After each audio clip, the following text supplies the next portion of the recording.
Hello students, welcome to Bansal academy. मैं आपके साथ सिमरन और आज हम 2022 के पीवाईक्यूज करने वाले हैं। हमने 2016, 2017 और 2021 के पीवाईक्यूज की वीडियो बना ली हमने और आज हम 2022 की वीडियो बनाते हैं। So first question is our a unit vector perpendicular to the vectors i plus j plus k and i plus 2j plus 4k। एक हमें यूनिट वेक्टर निकालना है। मान लो जो यूनिट वेक्टर जो है ना वो हमारा u है। ठीक है, यूनिट वेक्टर में निकालना जो परपेंडिकुलर है इन दोनों वेक्टर्स के। ठीक है, ये मान लो हमारा r1 है और ये हमारा r2 है। ठीक है, ये मतलब इन दोनों के परपेंडिकुलर है। जो यूनिट वेक्टर है ना इन दोनों वेक्टर्स के परपेंडिकुलर है। तो इसका क्या फॉर्मूला होता है? ऐसे यूनिट वेक्टर को निकालने का क्या फॉर्मूला होता है? r1 cross r2। ठीक है, मतलब कि उनकी क्रॉस प्रोडक्ट निकाल दो। अब r1 क्या है हमारा i प्लस जे प्लस के है और r2 क्या है i plus 2j plus 4k है। सो क्रॉस प्रोडक्ट क्या होता है? i j k में है। सो हम फर्स्ट रो को लिखेंगे i j k। देन फिर i के नीचे i के कोफिशिएंट्स 1 1, j के नीचे j के कोफिशिएंट्स 1 2, k के नीचे k के कोफिशिएंट्स 1 और 4। ठीक है, सो इनका डिटरमिनेंट निकालना है। तो फिर अभी क्या हो जाएगी? क्रॉस प्रोडक्ट आई के साथ में करेंगे तो ये वाली रो और ये वाला कॉलम, देखो ये वाली रो और ये वाला कॉलम हटा देंगे और बाकी जो बच गए हैं उनकी आपस में क्रॉस प्रोडक्ट। ठीक है, 4 - 2, फिर माइनस आगे जे। सो अब ये वाली रो और ये वाला कॉलम हटेगा, जो बाकी बच गए उनकी क्रॉस प्रोडक्ट 4 - 1 प्लस के। अभी हो जाएगा 2 - 1। सो 2i माइनस का 3j प्लस के। ठीक है, ये हो गया हमारा r1 क्रॉस r2। बट इसने क्या कहा? Unit vector. यूनिट वेक्टर क्या होता है? u अपॉन में मॉडुलस ऑफ u। ठीक है, अभी हमें इसका मॉडुलस में निकालना है। r1 क्रॉस r2 का मॉडुलस क्या हो जाएगा? 2 का स्क्वायर, मतलब जो कोफिशिएंट्स है ना उनका स्क्वायर आ जाएगा। 1 का स्क्वायर। सो ये कितना हो जाएगा? 2 2 जा 4, 3 3 जा 9, 9 प्लस 4 13 प्लस 1 14। ठीक है, ये आ चुका है। r1 क्रॉस r2 आ गया और r1 क्रॉस r2 का मॉडुलस भी आ चुका है। हमें क्या निकालना है? Unit vector. यूनिट वेक्टर क्या होता है कि u वेक्टर अपॉन में उसका मॉडुलस। सो यहाँ पे इसकी वैल्यू कितनी आ जाएगी? 2i माइनस 3j प्लस के अपॉन रूट 14। कौन से वाला मैच हो रहा है? यहाँ पे तो सारे प्लस है, नहीं ये नहीं है। यहाँ पे आ रहा है 2i प्लस 3j माइनस के। सो ये वाला भी नहीं है, ये तीनों नेगेटिव है, ये भी नहीं है। So option number D is our correct option. ठीक है, यहाँ पे क्या था कि हमें कैसा यूनिट वेक्टर निकालना था जो इन दोनों वेक्टर्स के क्या हो? परपेंडिकुलर हो। सो उसका फॉर्मूला क्या होता है कि r1 क्रॉस r2 अपॉन में मतलब r1 क्रॉस r2 होता है। सो अब इन्होंने यूनिट वेक्टर पूछा है तो उसके नीचे मॉडुलस भी करना पड़ेगा। ठीक है, मतलब इसका मतलब हो जाएगा कि r1 क्रॉस r2 निकाल दो और modulus of r1 cross r2। ठीक है, ये हमने यहाँ पे निकाला। चलो अभी नेक्स्ट स्लाइड पे चलते हैं। नेक्स्ट क्वेश्चन हमें क्या करता है कि 2 की पावर 1 प्लस 2 की पावर 2 प्लस 2 की power 3 plus up to so on करके 2 की पावर n, ऐसे हमें कुछ डिजिट्स दे रखे और हमें इसका सम निकालना है। सो मैंने देखा जो फर्स्ट टर्म आ रही ना वो a आ रहा है हमारा 2, फिर सेकेंड टर्म आ रही है हमारी 2 की पावर 2। तो मैंने यहाँ पे क्या देखा? जीपी बन रही है। जीपी कैसे बन रही है? देखो ये a है, ये b है, ये c है, ऐसे सोन कर चल रहा है। b upon a, c upon b, ये हमारे इक्वल आते हैं। मतलब जो रेशियो है ना वो कॉमन बन रहा है। ठीक है, 2 = 2। ठीक है, सो ये जो बन रही है ये बन रही है जीपी ऑफ एन टर्म्स। यहाँ पे जो फर्स्ट डिजिट आ रही है वो आ रही है a = 2 और जो हमारा रेशियो जो आ रहा है r वो आ रही है हमारी 2। ठीक है, बट यहाँ पे इसके दो फॉर्मूलाज होते हैं। Sum of n terms if r is less than 1 और if r is greater than 1 क्या होते हैं? s इक्वल टू a की पावर 1 माइनस r की पावर n अपॉन 1 - r। और यहाँ पे सम क्या होता है? ए की पावर आर की सॉरी ए इंटू आर की power N minus one upon R minus one. ठीक है, ये दोनों फॉर्मूला होते हैं जब आर की वैल्यू लेस देन वन है और जब आर की वैल्यू ग्रेटर देन वन है। ठीक है, अभी हमें ये दोनों याद रखना है। अब यहाँ पे आर की वैल्यू क्या है, टू, और टू क्या है, ग्रेटर देन वन, मतलब हमें ये वाला फॉर्मूला लगाना है। ठीक है, तो चलो हम लगाते हैं। सो इस वाले फॉर्मूले को मैं, ये आप नोट डाउन कर लेना। ठीक है, मैं अभी इसको रब कर रही हूँ क्योंकि हमें ये वाला नहीं, हमें दूसरे वाला फॉर्मूला लगाना है आपको।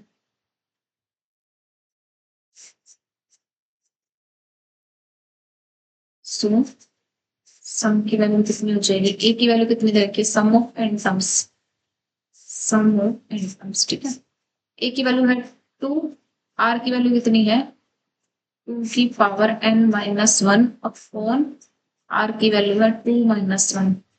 सो इसकी वैल्यू कितनी हो जाएगी, टू इंटू टू की पावर एन माइनस वन। कौन से वाला मैच हो रहा है answer, answer option number A match हो रहा है। देखो एस एन सम कितना आ रहा है इन टर्म्स का, ए हमने सिर्फ, हमें ये फॉर्मूला पता था, हमने इस फॉर्मूले में सिर्फ डिजिट्स को पुट किया। डिजिट्स क्या थी हमारी, की ए की वैल्यू क्या है, आर की वैल्यू क्या, आर क्या होता है हमारा कॉमन रेशियो होता है, ए क्या होता है हमारी फर्स्ट डिजिट होती है। सो वही पुट करके हमने इसका सम निकाल दिया। ठीक है, so now our option A is our correct option. Now we move to the next slide.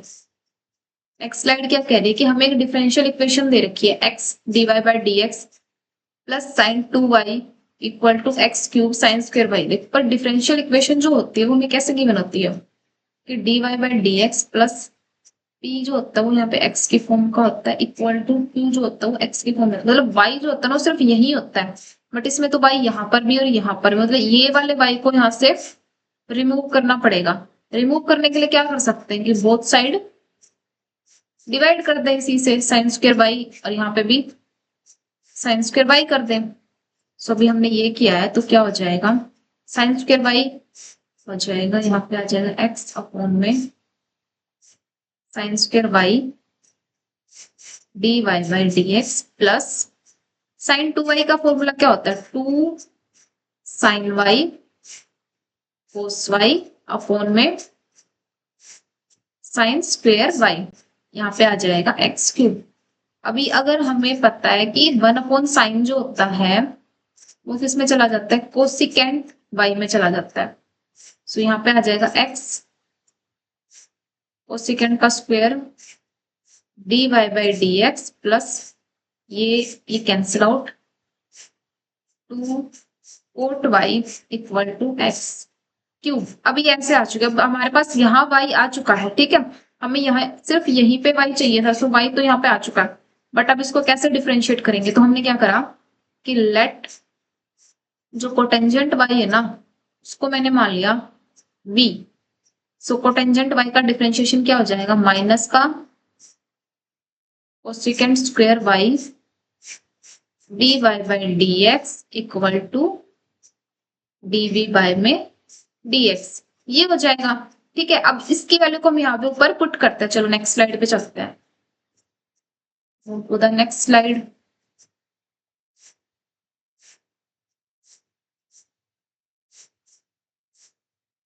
क्या आ चुका था हमारे पास, क्वेश्चन नंबर कौन सा है, क्वेश्चन नंबर है 3, X cosecant square Y D Y by D x plus cotangent Y equal to क्या था, एक्स क्यूब, एक्स क्यूब था। सो मैंने क्या किया था कि लेट कोटेंजेंट वाई को मैंने क्या ले लिया था, एक v ले लिया था, फिर मैंने दोनों साइड क्या किया डिफरेंशिएशन। कोटेंजेंट y का डिफरेंशिएशन क्या होता है, cosecant square Y D Y by D x equal to D we by D x.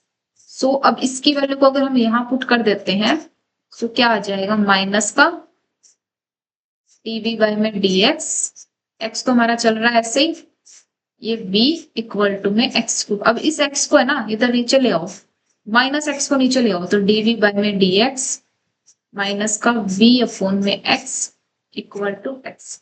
फिर हमारे पास जो इक्वेशन होती है वो कुछ इस टाइप की होती है ना, D we by sorry D Y by D X P of X Y equal to Q of X, ऐसी होती है। ठीक है, अब यहाँ पे y की जगह पे क्या है, y की क्या होगा, y की जगह पे क्या है हमारा v है, ठीक है। सो ये y की जगह पे v है, सो यहाँ पे p की वैल्यू कितनी हो जाएगी, p ऑफ x की वैल्यू हो जाएगी माइनस का 1/x। इसका सॉल्यूशन कैसे निकलता है, v into integrating factor equal to q। q कितना है हमारा, ये हमारा q है, q into integrating factor dx plus c। ये इसका सॉल्यूशन होता है। इंटीग्रेटिंग फैक्टर कैसे निकलता है, इंटीग्रेटिंग फैक्टर है e की power p of x dx।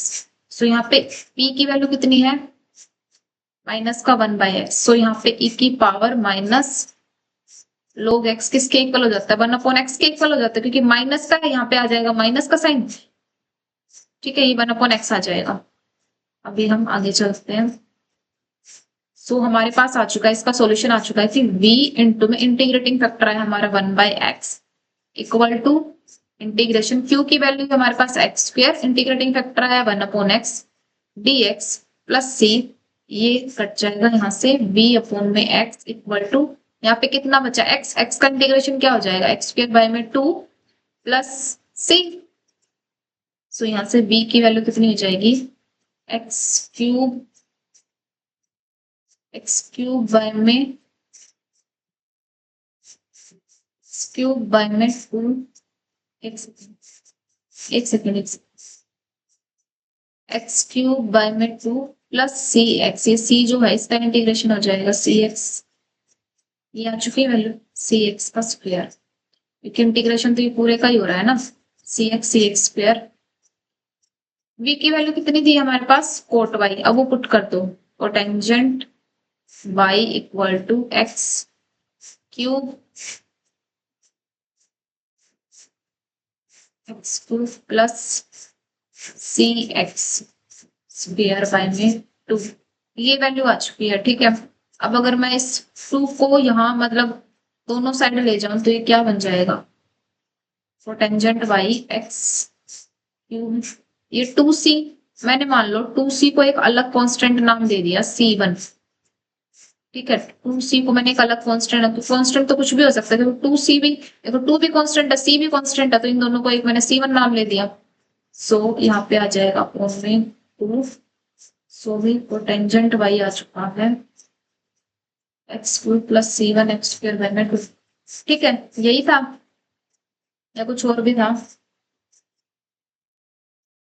X cube, यहाँ इसको नीचे लेके गए तो एक्स स्क्वायर हो गया, e की पावर -1 बाय, तो एक्स से एक्स कट जाएगा, एक्स का डिफरेंशिएशन सॉरी एक्स का इंटीग्रेशन होता है एक्स स्क्वायर बाय 2 प्लस, पर आंसर में कहीं पे भी 2 तो दे ही नहीं रखा,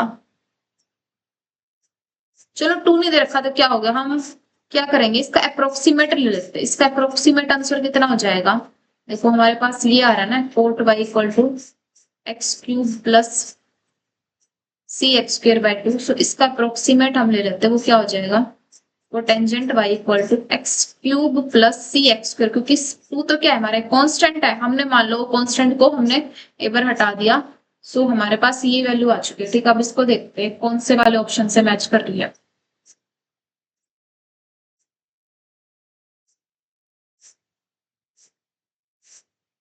cotangent y equal to x cube plus C X plus, option number C हमारा करेक्ट हो गया।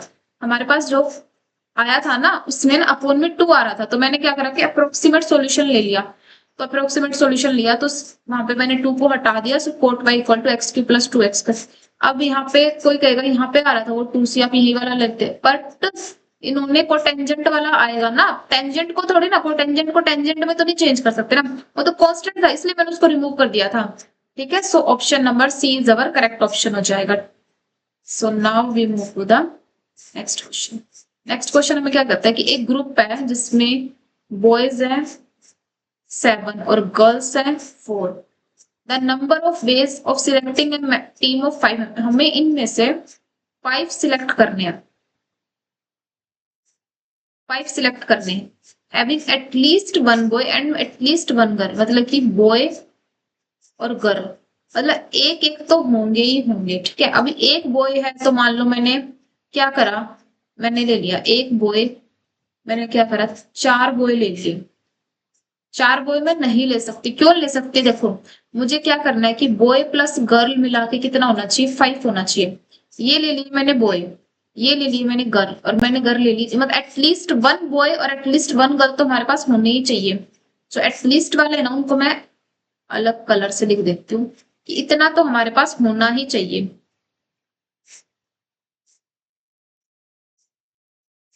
देखो एटलीस्ट वन बॉय और एटलीस्ट वन गर्ल तो होनी ही चाहिए। अब प्लस में और कितना हो सकता है? अभी देखो गर्ल कितनी है, 4 गर्ल है ना, एक मैंने ले ली, बच्चे कितने, 3। अभी मुझे टोटल कितना आना चाहिए, 5। तो 3 + 1 + 4 5, मतलब बॉय कितने आ जाएंगे यहाँ पे, 0। ठीक है, अब आगे चलते हैं। सेम एक गर्ल एक बॉय और एक गर्ल तो आना ही आना चाहिए। ठीक है, अभी 3 गर्ल्स मैंने ले ली, अब मैं ले लेती हूँ, मान लो 2 गर्ल्स ले ली मैंने, तो 2 + 1 3, 3 + 1 4, मतलब कि अभी यहाँ पे एक बॉय आ जाएगा। देन फिर मैंने क्या करा कि एटलीस्ट वन बॉय तो हमारा था ही। अब मैंने क्या करा, एक एक ले ली मैंने सिर्फ, मतलब कि एक तो थी और एक और ले ली, तो अभी कितना बन रहा है, 3। मतलब यहाँ पे बॉय कितने आ जाएंगे, 2 और आ जाएंगे। अब मेरे पास एक बॉय और एक गर्ल तो थी ही, अब मैंने क्या करा, एक भी गर्ल ली ही नहीं एटलीस्ट वन में, और अब मैंने क्या करा, यहाँ पे 3 बॉयज ले लिए, तो सबका टोटल कितना आ रहा है, 5 5 आ रहा है। देखो सबको समझ आया मैंने क्या करा है? मैंने फर्स्ट केस बनाया, उसमें क्या करा कि एक बॉय एक गर्ल तो मैंने पहले से ही अपनी सिलेक्ट करके रख ली। उसके बाद मेरे पास बचे तीन, तीन बचे ना बच्चे। अब वो तीनों के तीनों मैंने क्या ले लिए, गर्ल्स ले ली। फिर मैंने सेकंड केस बनाया, मैंने एक बॉय और एक लड़का मैंने उठा लिया था, मतलब एक बॉय और एक गर्ल मैंने उठा ली, और वो मैंने अपने सिलेक्ट कर ली थी टीम में। उसके बाद मेरे पास 3 ऑप्शन बचे, 3 ऑप्शन मैंने क्या करा, एक लड़का ले लिया और 2 लड़कियां ले ली। ठीक है, फिर तीसरा केस बना कि मैंने 2 लड़के ले लिए और एक लड़की ले ली। फिर फोर्थ केस क्या बना कि मैंने तीनों ही लड़के ले लिए और मतलब कि लड़की कोई ली ही नहीं। सो हमारे पास ऐसे करके कितने केसेस बनते हैं, 4 केसेस बनते हैं। सो ऐसे करके हमारे पास कितने केसेस बन रहे हैं, ये 4 केसेस बनते हैं, मतलब कि इतने केसेस हमारे बन सकते हैं, मतलब ठीक है। 5 लेने थे हमें। सो पहले क्या बन रहा है, 7C1 इंटू में 4C4 ले लिया। फिर अगला केस क्या बन रहा है कि 7C2 बॉयज ले लिया मैंने और 4C3 गर्ल्स ले ली। फिर नेक्स्ट क्या बन रहा है कि 7C3 बॉयज ले लिए मैंने और 4C2 गर्ल्स ले ली। एंड देन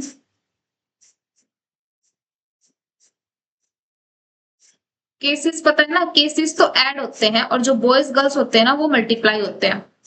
यहाँ पर ये मत सोचना कि ये मैंने प्लस क्यों लगा दिया अगर मल्टीप्लाई हो रहे हैं तो बीच में।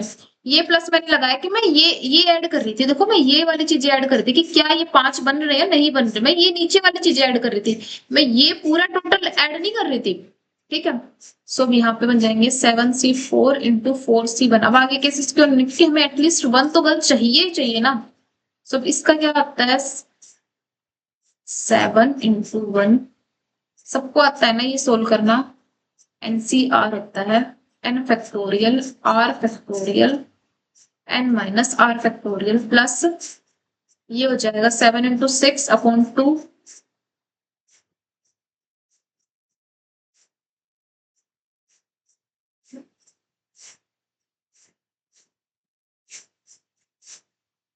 यहाँ पे आएगा 7 × 6/में 2 × 1 × 5 फैक्टोरियल इंटू 5 फैक्टोरियल इंटू में 4 factorial 3 factorial 1 factorial plus 7 factorial 3 factorial 4 factorial into 4 factorial 2 factorial 2 factorial plus में 7 factorial 4 factorial 3 factorial into 4 factorial 1 factorial 3 factorial. ठीक है, अभी मैं ये वाला जो केसेस है ना मैं इनको रिमूव कर रही हूँ यहाँ से, क्योंकि अभी स्पेस कम पड़ चुका है। समझ आ गया था ना ये वाले केसेस मैंने कैसे बनाए, यहाँ पे प्लस क्यों लिखा है, माइनस क्यों लिखा है, सॉरी माइनस नहीं, मल्टीप्लाई कैसे आता है, प्लस कैसे आता है। केसेस जब ऐड होते हैं, केसेस हमेशा ऐड होते हैं, और जो ये कंडीशंस है ना कि 2 लड़के और 2 लड़कियां, ये हमेशा मल्टीप्लाई होती है। सो अभी इसकी वैल्यू कितनी आ जाएगी, सो इसकी वैल्यू आ चुकी है 7 इंटू ये 5 फैक्टोरियल से 5 फैक्टोरियल कट जाएगा, ये 3 से 3 कट जाएगा। सो 7 जी यहाँ पे इंटू आएगा 7 × 21 प्लस ये 3 फैक्टोरियल से 3 फैक्टोरियल कट जाएगा, 4 इंटू ये 7, 7 5 जा 35 प्लस ये 2 फैक्टोरियल 2 कटेगा और 2 से 2 so 3 2 जा 6।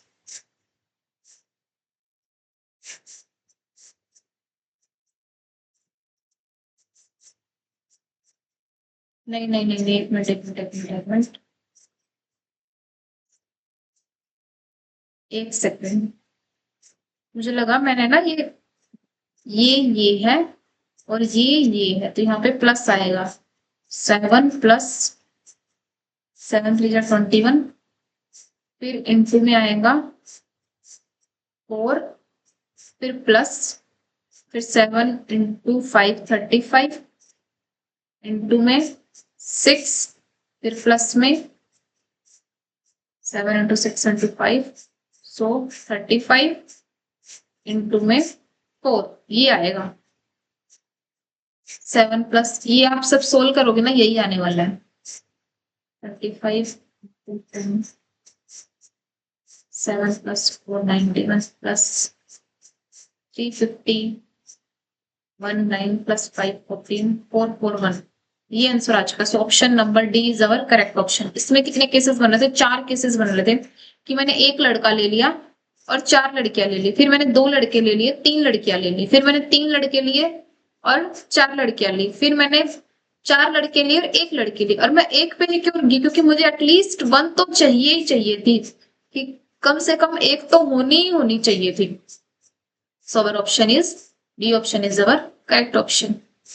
Next question is our the distance of the point from the plane. ये हमारा एक ऐसे प्लेन है और एक कोई पॉइंट है इस प्लेन के ऊपर, मान लो अभी ये जो 3D में बना हुआ है, मान लो ये नीचे मेरे, देखो जैसे कि ये प्लेन है, यहाँ पर एक पॉइंट है, देखो यहाँ पर है एक पॉइंट, ठीक है, और यहाँ से लेके यहाँ तक का मुझे डिस्टेंस निकालना है, कितना होगा? जरूरी नहीं है कि मतलब ये परपेंडिकुलर ही होगा, तो ये प्लेन ऐसे भी हो सकता है, थोड़ा सा ये यूं भी हो सकता है, ये पॉइंट ऐसे ऐसे, मतलब कैसे भी जरूरी नहीं है परपेंडिकुलर ही होगा।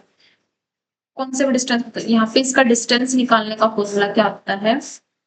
डिस्टेंस हमेशा पॉजिटिव आता है, सो एक्स एक्स यहाँ पे क्या होता है, कैसे निकालते हैं distance?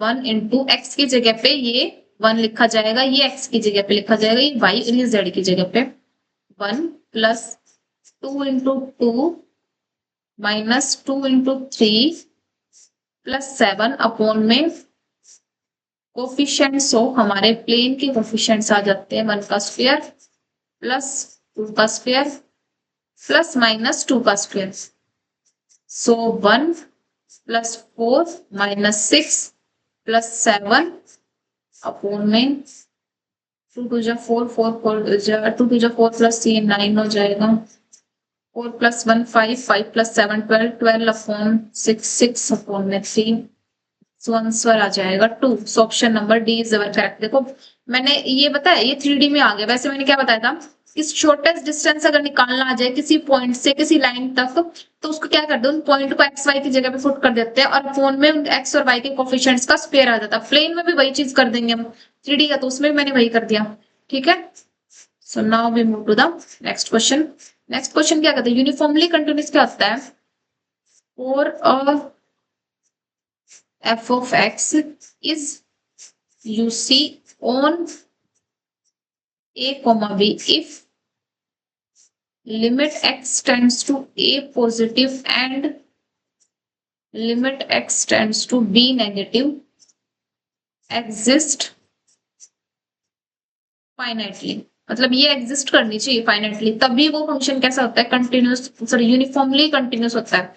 So now we option number A X square है, अगर मैं लिमिट निकालती हूँ इसकी एक्स 0 पे तो कितनी आ जाएगी 0, और फिर मैं इसकी लिमिट निकालती हूँ 1 पे, सो आ जाएगी 1, मतलब कि क्या हो रहा है, एग्जिस्ट फाइनाइटली। सो ये तो क्या हो जाएगा, यूसी हो जाएगा। सो इसने क्या कहा है कि नॉट यूसी, सो ये वाला ऑप्शन तो गलत हो जाएगा। Now we move to the option number D sin x।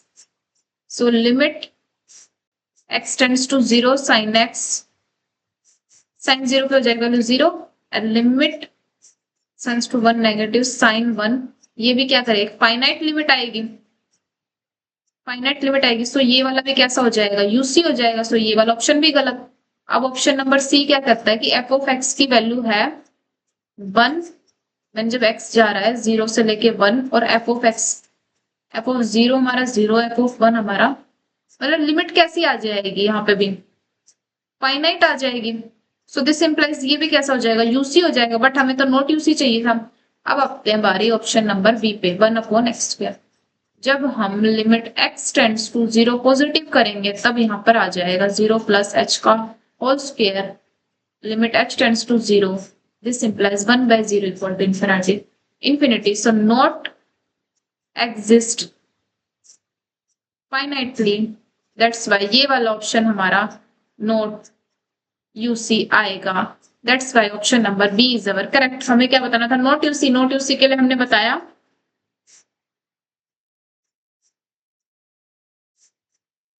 UC के लिए क्या मतलब, यूसी मतलब मैं यूनिफॉर्मली कंटिन्यूअस की शॉर्ट फॉर्म बोल रही हूँ। यूसी, यूसी के लिए क्या होता है, जो हमें इंटरवल दे रखा होता है ए बी, उसके ऊपर क्या होनी चाहिए कि उसकी पॉजिटिव मतलब कि राइट हैंड लिमिट और लेफ्ट हैंड लिमिट हमारी एग्जिस्ट फाइनाइटली होनी चाहिए। सो यहाँ पे फाइनाइटली एग्जिस्ट कर रही है हर ऑप्शन में, बट ऑप्शन नंबर बी में वो एग्जिस्ट नहीं कर रही है एट पॉइंट 0 पे। So that's why option number B is our correct option है, क्योंकि हमें नॉट यूसी चाहिए था। So now we move to the next question. Next question हमें क्या कर रहा है कि P and Q are any two statements then which of the following holds true. ये वाला क्वेश्चन है ना, रिपीटेड है। ये वाला क्वेश्चन आया था लास्ट जो मैंने वीडियोस करवाई ना, उसमें क्या आया था कि हमें एक स्टेटमेंट दे रखी थी यहाँ, और एक हमें यहाँ स्टेटमेंट दे रखी थी, और हमसे उससे क्या पूछा था कि नेगेटिव इसका क्या होगा, मतलब कि इसका जो नेगेटिव होगा वो क्या था। इसका नेगेटिव क्या था कि ये कोई एक ए स्टेटमेंट थी, ये बी थी, तो जिसका नेगेटिव बना था ना वो ऐसे बना था कि अब जो ए है ना वो इस बी को इंप्लाई नहीं करता है। ठीक है, मतलब कि negative of P implies Q क्या हो जाएगा कि पी अब इंप्लाई करता है नेगेटिव ऑफ क्यू को। ठीक है, अभी देखो ये कह रहा है कि note P imply note Q नहीं, ये तो गलत हो जाएगा। अब ये कह रहा है कि note Q imply note P नहीं, ये भी गलत हो जाएगा। अब सी क्या कह रहा है, इंटरसेक्शन, ये यही तो बात कह रहा है कि इंटरसेक्शन मतलब कि जो पी इंप्लाई कर रहा है नोट क्यू को, उनका इंटरसेक्शन। सो ये तो इसी को ही तो बात कर रहा है, सो ये वाला ऑप्शन तो करेक्ट हो जाएगा। अब ये कह रहा है कि Q intersection note P, note P नहीं लेना है, पी तो हमें ट्रू लेना है। पी तो हमें कैसा लेना है, पी तो ट्रू लेना है, बट अब वो क्यू फॉल्स को इंप्लाई करेगा। पहले पी इंप्लाई कर रहा था क्यू को, बट अब पी इंप्लाई करेगा नोट क्यू को। नोट क्यू का मतलब है कि मान लो कि पहले हो रहा था कि अगर 2 हमारा इवन है तो 3 ओड आ रहा था। ठीक है, अब इसका नेगेटिव क्या हो जाएगा कि अगर 2 इवन है तो 3 ओड नहीं होगा। ठीक है, ये होगा मतलब 2 तो इवन, मतलब पी तो वही लेना पड़ेगा, बट क्यू जो है ना उसके आगे नोट लगेगा। So that's why option number C is our true and option number D is our false. So now we move to the next question. Next question हमें क्या कह रहा है कि the number of solutions of the equation, देखो यहाँ पे ना साइन, यहाँ पर कुछ मिसप्रिंट है। मैंने क्या करा, जो मिसप्रिंट है ना मैंने सोचा उसको हटा देते हैं बरी, और जितना लिखा हुआ है ना उससे करके देखते हैं। मान लो हमें हमारे पास क्या लिखा हुआ है, हमें लिखा हुआ है sine 5x cos 3x equal to sine 6x cos 2x, और हमें इंटरवल क्या दे रखा है 0 से लेके पाई, मतलब 0 और पाई के बीच वाले इंटरवल है, 0 और पाई नहीं लेना है। क्यों बोला मैंने 0 और पाई, क्योंकि ना यहाँ लास्ट में जब हम सॉल्यूशन निकालते हैं इसका तो 0 और पाई आता है, तो हमें 0 और पाई नहीं लेने हैं, उनके बीच के इंटरवल्स लेने, मतलब बीच में जो आएंगे ना लिमिट्स वो लेने हैं।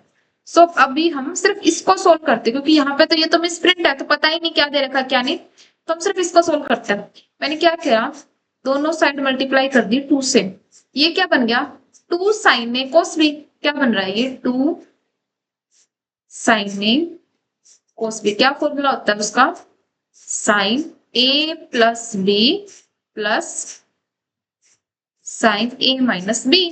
सब इसको यहां लिख दो, साइन ए प्लस बी प्लस साइन ए माइनस बी हो जाएगा 2x साइन ए प्लस बी हो जाएगा साइन 8x प्लस साइन ए माइनस बी हो जाएगा साइन 4x। सो ये वाला और ये वाला दोनों कैंसिल आउट। सो भी यहां से आ चुका है sign 2x equal to sign, इसको कैसे लिख सकते हैं sine 4x minus sine 2x equal to 0। अब एक और फॉर्मूला होता है sine c minus sine d, this is equal to 2 cos c plus d by 2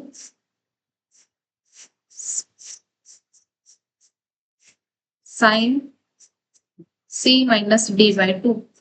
so ये हो जाएगा 2 cos 6x बाय 2, यहाँ पे आ जाएगा साइन c माइनस d हो जाएगा 2x बाय में 2 इक्वल टू 0। ये आ चुका है। सो इसकी वैल्यू कितनी आ चुकी है 2 cos 3x sin x equal to 0। ठीक है, अभी इसका मतलब क्या हो चुका है, या तो sin x इक्वल टू 0 आएगा और cos 3x इक्वल टू 0 आएगा। सो चलो अब नेक्स्ट स्लाइड पे चलते हैं।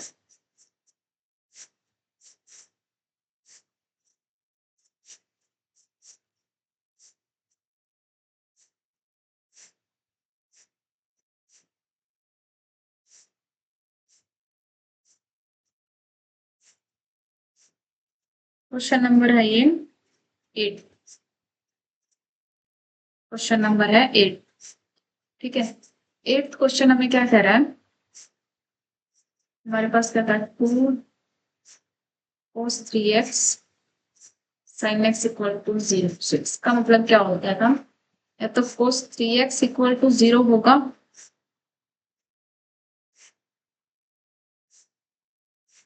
और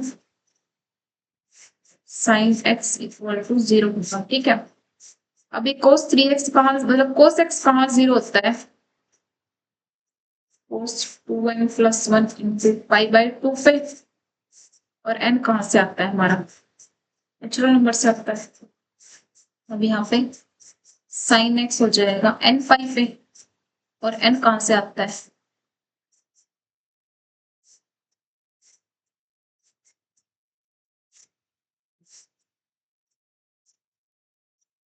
n यहाँ पे आएगा इंटीजर से, और यहाँ पे भी n आ जाएगा इंटीजर से। ठीक है, so this implies 3x equal to 2n plus 1 into 5 by 2। This implies x equal to 2n plus 1 pi by 2, और यहाँ से x की वैल्यू आ रही है sin n पाई, सो x की वैल्यू आ रही है पाई n पाई।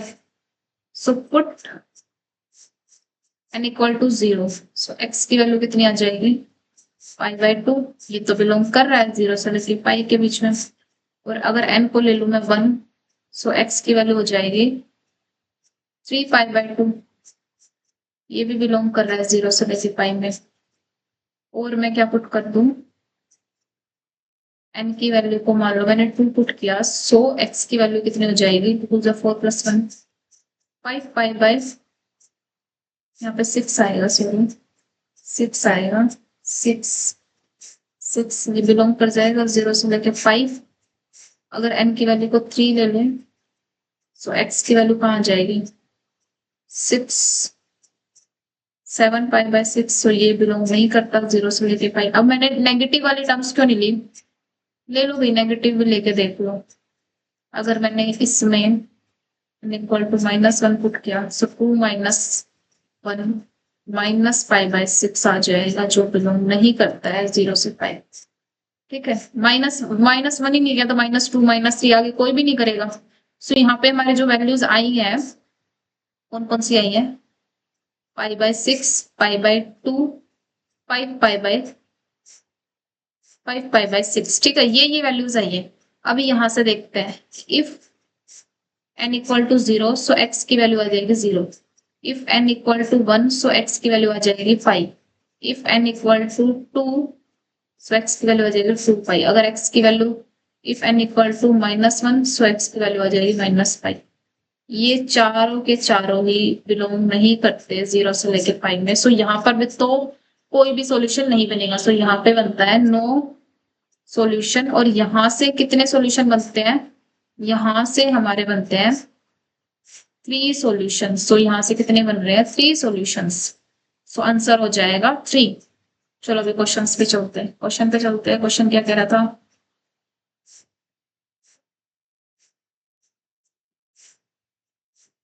सो आंसर बन रहा है मेरा 3। देखो मैंने ना सिर्फ इसको सोल्व किया है, सिर्फ इसको। मुझे नहीं पता यहाँ पे साइन के साथ में क्या दे रखा है, मैंने इसको किया ही नहीं, मैंने इसको तो हटा ही दिया कि साइन है ही नहीं यहाँ पे। मैंने सिर्फ इसको सोल्व किया और मेरा ऑप्शन कौन सा है? ए आया है। सो आंसर मेरा आया 3 आया है। ठीक है, मेरे पास 3 सॉल्यूशंस बने हैं।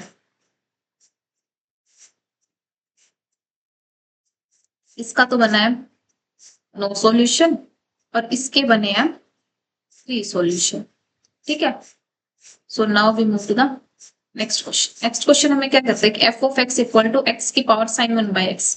ये वाला भी रिपीटेड है। देखो मैंने बताया था ना कि अगर हमारे पास इस टाइप का अगर फंक्शन है x की power m sine 1/x 0, if x is not equal to 0 और if x is equal to 0, ये अगर फंक्शन है so this implies if m हमारा ग्रेटर देन 0 है, दिस इंप्लाइज कि f इज कंटिन्यूस। फिर अगर आता है हमारा कि अगर इफ m ग्रेटर देन 1 है सो f कैसा हो जाता है? डिफरेंशिएबल भी हो जाता है। और हमें ये पता है कि अगर f डिफरेंशिएबल है तो f कंटिन्यूस भी होगा ही, ये तो ट्रू होता है। सो यहाँ पे m की वैल्यू कितनी है? यहाँ पे x की पावर m की वैल्यू कितनी है? 1। सो ये ग्रेटर देन है 0 से, तो ये हो जाएगा कंटिन्यूस। बट ये ग्रेटर देन नहीं है 1 से,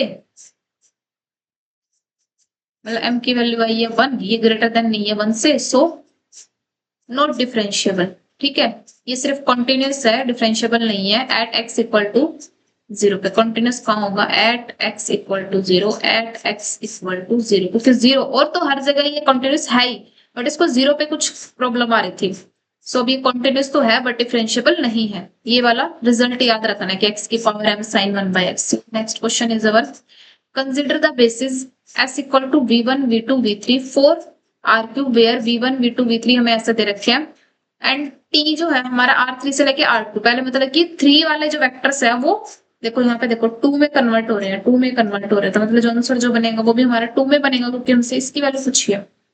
देखो बेसिस जो दे रखे हैं ना उनको लीनियरली लिख लो कि a v1 plus b v2 plus c v3 किसके इक्वल हो जाएंगे? जो हमें निकालना है उसके इक्वल हो जाएंगे। 2 - 3 5।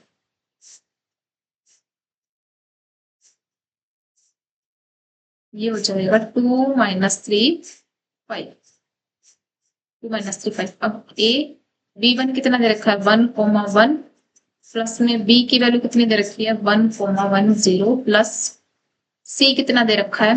1,0,0। क्योंकि देखो मैंने इसके इक्वल क्यों लिखा? क्योंकि जो ये हमारे बेसिस है ना, बेसिस हमारे 3 ही है, मतलब 3 तो हमारे एलआई है, इन तीनों से मिला के ही हमारा ये वाला बनेगा।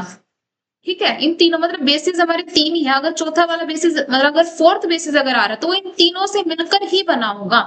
तो अभी वही हमें इनका रिलेशन ढूंढते हैं कि इनके बीच में क्या रिलेशन है कि ये इस फोर्थ को बना दे। सो अभी यहां से हो जाएगा a plus b plus c equal to 2, a plus b equal to -3 and a equal to 5। ठीक है, मैंने ये तो सब कर लेंगे ना, कोमा कोमा है ना, सबको पता है ना कि फर्स्ट एलिमेंट लिया, फिर सेकंड एलिमेंट को सेकंड एलिमेंट से इक्वेट किया, थर्ड को थर्ड से किया। सो यहाँ से a की वैल्यू आ रही है 5। अब इसको यहाँ पुट कर दो। सो b की वैल्यू आ जाएगी -3 -5। सो b की वैल्यू हो जाएगी -8। सो भी यहाँ से c की वैल्यू हो जाएगी 2 - a - b। तो c की वैल्यू हो जाएगी 2 - 5 प्लस 8। सो c की वैल्यू आ जाएगी 5। ठीक है, a b c की वैल्यूज आ चुकी है। हाँ लिखें, a की वैल्यू आई है 5, b की वैल्यू आई है -8 और c की वैल्यू आई है 5। ये वैल्यू आ चुकी है। इसको इरेज कर दो।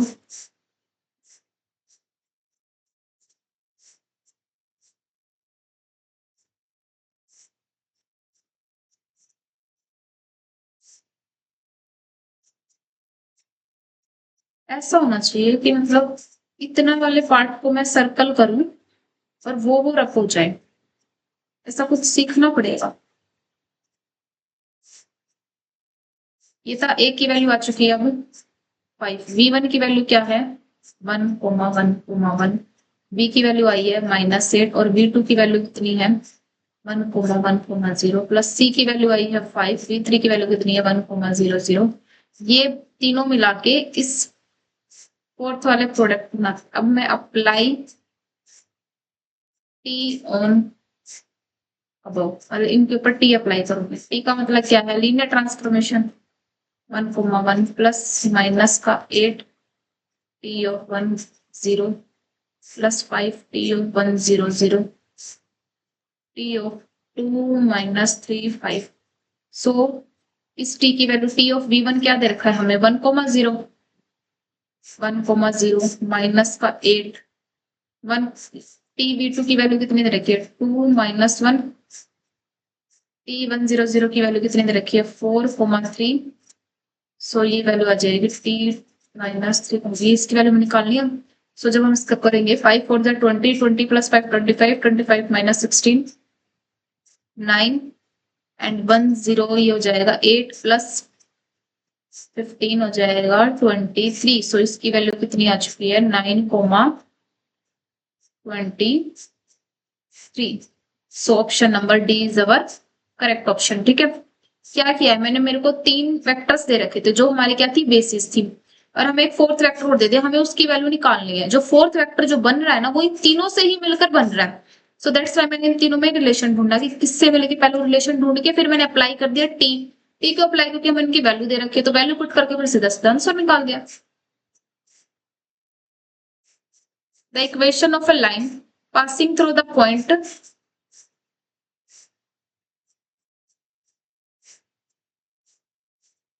the equation of line passing through the point a comma minus b।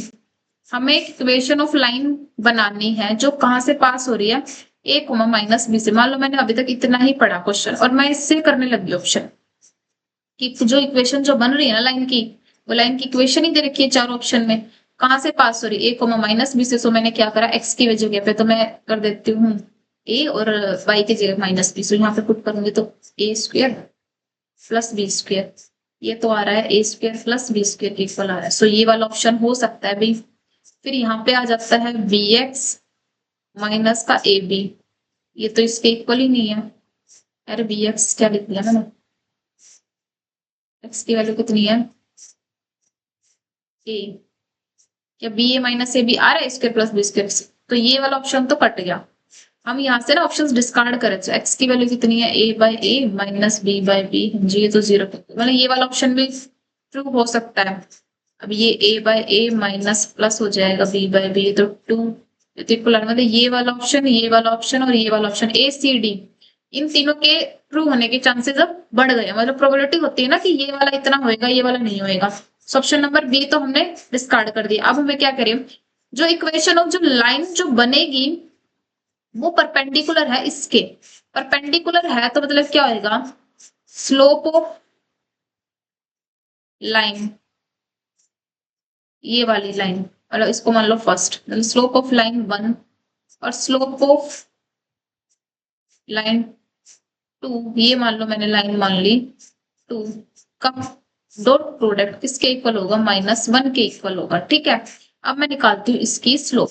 इसकी स्लोप निकाल लो, स्लोप क्या होता है dy बाय dx। तो इसको इक्वेट कर देंगे तो b dy बाय dx, तो यहाँ से आ जाएगी dy बाय dx हो जाएगा माइनस का a अपॉन b, ये वैल्यू आती है। ठीक है, अभी हमें क्या परपेंडिकुलर दे रखा है तो स्लोप ऑफ लाइन 1 मान लो मैंने ले ली m1 और ये ले लिया मैंने m2 इक्वल टू आ रहा है मेरा -1। तो यहाँ से मैं m1 की स्लोप निकाल लूंगी, ये कितनी आ रही है मेरी -a upon b equal to -1। So m1 की वैल्यू कितनी आ जाएगी b अपॉन a। मुझे इस इक्वेशन ऑफ लाइन की स्लोप पता चल गई है और मुझे इसके पासिंग पॉइंट्स पता चल गए हैं। अब तो मैं ये लाइन बना सकती हूँ ना। अब मैं ये लाइन कैसे बना दूंगी, ये लाइन पास हो रही है y प्लस बी से, यहाँ पर आती है इसकी स्लोप और x माइनस ए से। y प्लस बी, यहाँ पे स्लोप आ जाएगी b upon a x minus a. So ये हो जाएगा a by plus a b equal to b x minus A b. So this implies bx minus ay equal to 2 times of ab. So अभी मैं ab से divide कर दूंगी तो हो जाएगा x by a minus y by b equal to 2. Option number D is our correct. मैंने इसमें क्या करा कि पहले मैंने इस क्वेश्चन को आधा पढ़ा, आधा पढ़ के देखा मैंने कि जो इक्वेशन ऑफ जो लाइन बन रही होगी ना वो a कोमा माइनस b से पास आउट होगी। अभी तक जो मैंने पीछे जो क्वेश्चंस किए थे ना 2021 17 और 16 की, उसमें क्या हो रहा था कि हाफ क्वेश्चन पढ़ने से ही हो जाएगा, क्योंकि मैंने देखा कि इक्वेशन ऑफ लाइन दे रखी है और वो पास हो रही है एक माइनस, मतलब कोई किसी पॉइंट से पास हो रही है, पॉइंट रख के देख रहे थे ना, तो सिर्फ एक ही ऑप्शन बच रहा था और सारे के सारे डिस्कार्ड हो रहे थे, पर यहाँ पर तो सिर्फ एक ही डिस्कार्ड हुआ, तो मैंने आगे पढ़ा कि मतलब जो लाइन हमें निकालनी है उसकी स्लोप और इसकी स्लोप आपस में डॉट प्रोडक्ट करके -1, क्यों, क्योंकि परपेंडिकुलर ये लाइन, बस मैंने वहां से इसकी स्लोप निकाल ली, इसके पासिंग पॉइंट्स हमें पता थे, तो ऐसे करके मैंने इसकी इक्वेशन ऑफ लाइन बना दी।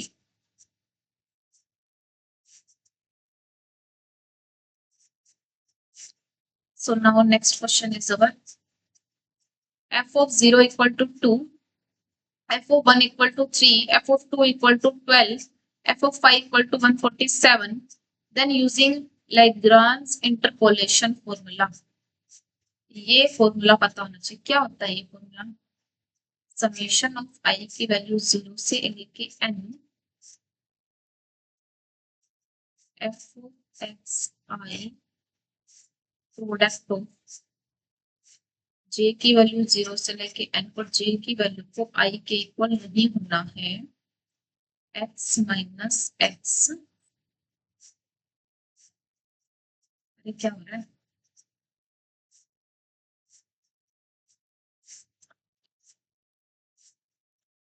डॉट लिख दिया इसको, डॉट नहीं है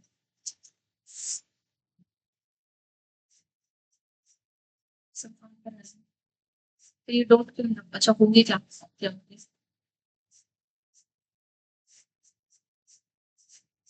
एक्स जे में एक्स आई माइनस एक्स जे, ये फॉर्मूला होता है। ठीक है, अब इस फॉर्मूला को हम खोलते हैं, खोलने का मतलब एक्सपेंड करते हैं, कैसे मतलब इस फॉर्मूले को समझते हैं, इसका क्या मतलब, अगर ये फॉर्मूला अगर सबको आता है तो ये क्वेश्चन ज्यादा बड़ा है ही नहीं। ये क्या होता है, देखो पहले है आई की वैल्यू 0 से लेके n, पहले हम लेते हैं आई इक्वल टू 0 लेते हैं, तो क्या आ जाएगा f ऑफ x, फिर आएगा प्रोडक्ट ऑफ x माइनस, देखो i 0 लिया है तो मतलब j हमारा 0 नहीं होगा, सो x माइनस x1, ये है मेरी i इक्वल टू 0, ये है मेरा i इक्वल टू 1, ये है i इक्वल टू 2, ये i इक्वल टू 3 पे। ठीक है, अभी 3 तक लेना है, तो x minus x1, x minus x2, x minus x3 upon में i की वैल्यू कितनी ले रखी है 0, x note minus x1, x note minus x, sorry x note minus x3, summation है तो आगे क्या हो जाएगा प्लस, फिर आगे अब मैं ले रही हूँ i equal to 1, i equal to 1 ले लिया मैंने, तो f ऑफ x 1 हो जाएगा और यहाँ पे आ जाएगी x माइनस, अब j की वैल्यू को मैं 1 नहीं ले सकती, सो x minus x note, x minus x2, x minus x3 upon में अभी आ जाएगा यहाँ पे x1 minus x note, x1 minus x2, x1 minus x3, फिर प्लस f ऑफ x2, अब i की वैल्यू को क्या लिया 0, नहीं i की वैल्यू को लिया 2, सो ये हो जाएगा x minus x note, x minus x1, x minus x3 upon x note minus x1, x note minus x, बस ये फॉर्मूला लिखते टाइम है ना थोड़ा सा ध्यान रखना है, x2 minus x note, x2 minus x1, x2 minus x3 plus f of x4, x minus x naught, x minus x one, x minus x, यहाँ पे है 3 और अब आ जाएगा x3 minus x note, x3 minus x one, x3 minus x2। ये तो होता है इसका फॉर्मूला। अभी तक तो मैंने सिर्फ इस फॉर्मूले को एक्सपेंड किया है, ठीक है। अब आई की वैल्यू 0, मतलब कि एफ ऑफ एक्स नोट तो हमें दे रखा है 2, फिर एफ ऑफ एक्स वन हमें दे रखा है 3, फिर एफ ऑफ एक्स टू हमें दे रखा है 12 और एफ ऑफ एक्स थ्री हमें दे रखा है 147। ठीक है, अब यहाँ से मुझे x naught, x one, x two, x three की वैल्यू पता चल गई कि ये तो है मेरा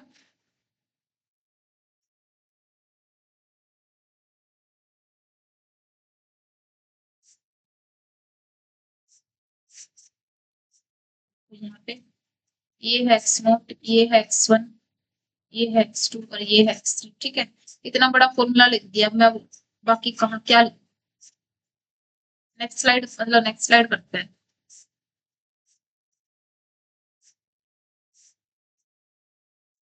एक मिनट रुकना।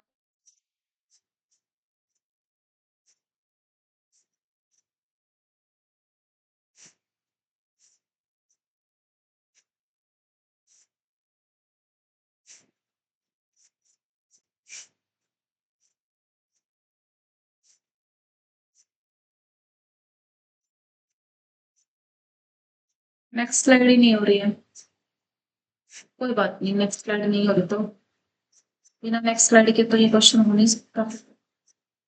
एक बार और ट्राई करते हैं, क्या पता हो जाए।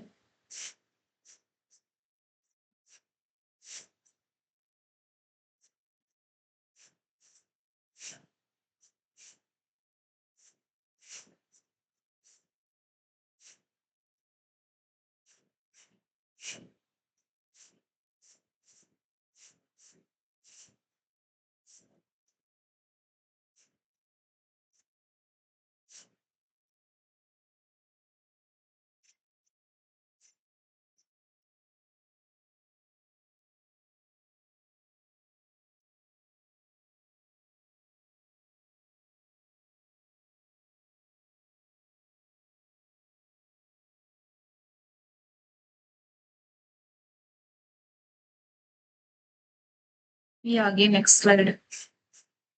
कौन से नंबर का क्वेश्चन था ये? वेल, मैंने फॉर्मूला लिख दिया था, अभी मैंने वही वैल्यू ही निकालनी है। एफ ऑफ एक्स जो था मेरे, उसकी ही वैल्यू निकालनी है। फॉर्मूला तो आपको पीछे लिखवाया ही मैंने, मेरे पास यहाँ लिखा हुआ है। पहले था मेरे पास एक्स माइनस, फिर से लिख दो क्या यहाँ पे? फिर से लिख दे, कोई बात नहीं, फिर से लिख दे। Minus x one, x two, minus x three, small minus x1, x2, x2, small minus x3, plus x minus x1, x minus x4, x plus x3, x1 minus x1, x1 minus x4, x1 minus x3, f of x1, फिर यहाँ पे एक f of x2 आया था और एक f of x3 आया था। ठीक है, सो देखो x1 की वैल्यू भी थी हमारे पास कुछ, x0 की वैल्यू थी 0, x1 की वैल्यू थी 1, x2 की वैल्यू थी 2, x3 की वैल्यू थी 5 और f ऑफ x0 की वैल्यू थी 2, f ऑफ x1 की वैल्यू थी 3 और f ऑफ x2 की वैल्यू थी 12 और f ऑफ x3 की वैल्यू थी 147। ठीक है, अब वैल्यू पुट कर दो। x माइनस x1 कितना, x माइनस 1, ये हो जाएगा। मैं यहाँ पर भी वैल्यू पुट कर दूंगी क्योंकि मुझे ना फाइंड करना है f ऑफ 3 फाइंड करना है, सो मैं ये भी अभी पुट कर देती हूँ। ये भी अभी पुट कर देते हैं। थोड़ा बड़ा है ये क्वेश्चन, थोड़ा सा बड़ा है। 3 minus 1, 3 minus 2, 3 minus 5, x note की वैल्यू कितनी है 0, 0 minus 1, 0 minus 2 0 minus 5 F of x note की वैल्यू कितनी है 2 प्लस एक्स निकालना है 3 माइनस 0 मैं सिर्फ वैल्यूज पुट कर रही हूँ 3 माइनस 2 3 माइनस 5 अपॉन में 1 minus 0 1 minus 2 1 minus 5 F of x 1 हो जाएगा 3 प्लस हमें आएगा 3 minus 0 3 minus 1 3 minus 5 upon x2 है ना 2 minus 0 2 minus 1 2 minus 5 F of x2 की वैल्यू कितनी है 12 प्लस 5 माइनस सॉरी 5 नहीं आया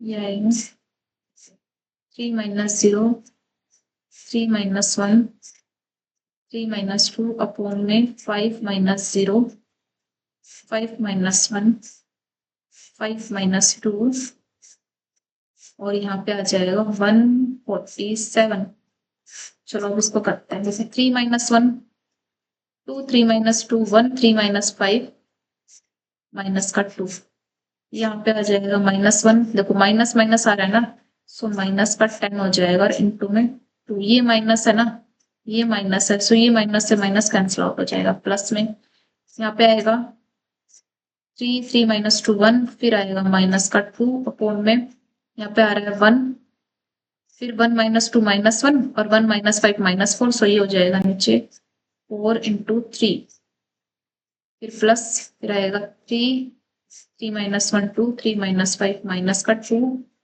फोन में 2 माइनस 1 1 और 2 माइनस 5 माइनस का 3 देन आ रहा है 12 3 माइनस 0 3 3 माइनस 1 2 3 माइनस 2 1 अपॉन में 5 माइनस 0 5 5 माइनस 1 4 3 और ये आ रहा है 147 अब जो जो कैंसिल आउट हो रहा है उसको कैंसिल आउट कर दो 5 10 पे जा रहा है ये 4/5 ये 2 से कैंसिल हो रहा है माइनस का 3 3 9 बाय में 2 ये 2 से 2 कैंसिल आउट ये माइनस से माइनस कैंसिल आउट 3 से 3 कैंसिल आउट 12 2 जा 24 एंड ये 2 कैंसिल आउट 3 4 जा 12 4 9 जा 30 ये कैंसिल आउट यहाँ पे आ रहा है 3 9 जा 27 3 4 जा 12 12 2 जा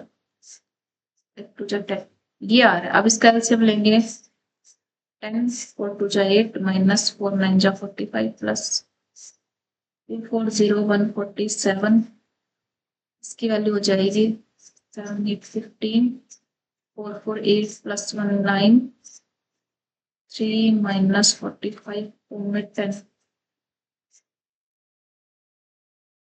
माइनस 45 ये तो मेरा तो ऐसा कुछ आ रहा है कुछ गलत किया क्या पता भाई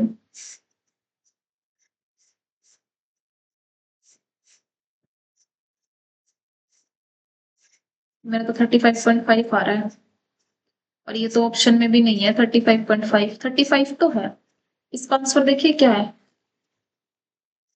क्वेश्चन नंबर 12 12 का तो आ रहा है बी अरे तो 5 में से 5 गया 0 9 से 4 गया 5 मेरा तो आ रहा है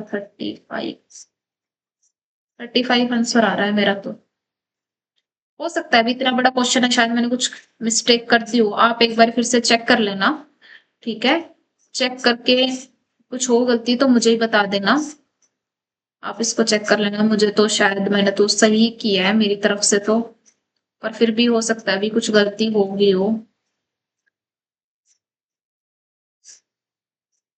तो मतलब कोई नहीं अगर कुछ गलती हो गई है तो देख लेना आप लोग और इसको करेक्ट कर लेना पर मेरा जो आंसर आया है वो 35 आया अगर कुछ गलत नहीं है अगर आंसर 35 ही है सो ऑल ओके बट अगर आंसर 35 नहीं है तो आप लोग चेक कर लेना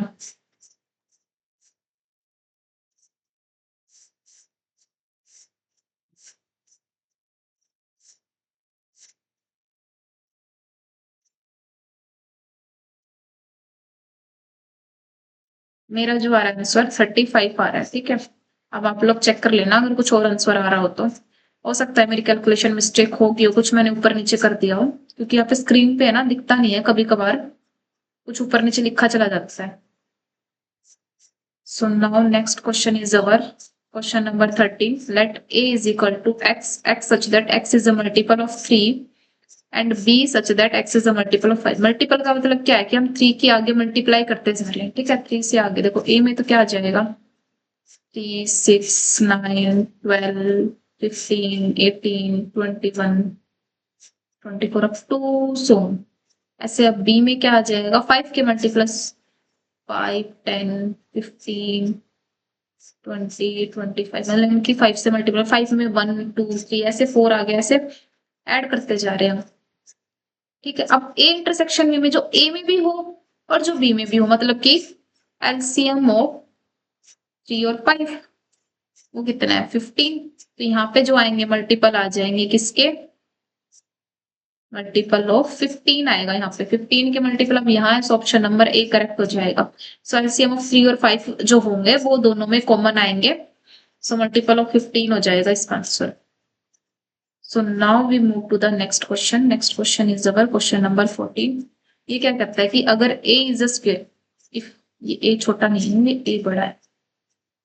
If A is a square matrix of order 3, मतलब A एक square matrix है जिसका जो order है 3 क्रॉस 3 की, and determinant of A है 5, then determinant of 2A हमें निकालना है।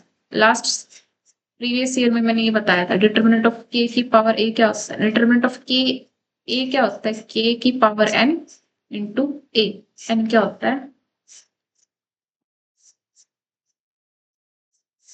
एक तो मैं लिखती इतना बुरा हूं, कुछ बीच में हाथ, n is order of matrix, so determinant of 2a कितना हो जाएगा, 2 की पावर में n, डिटरमिनेंट ऑफ a यहाँ पे, and n is equal to कितना है 3, क्योंकि 3 ऑर्डर की है ना, एंड डिटरमिनेंट ऑफ a कितना है 5, सो 2 की पावर 3 इंटू में 5, this is equal to 8 into में 5, 8 इंटू 5 हो जाएगा 40। So option number D is our correct option.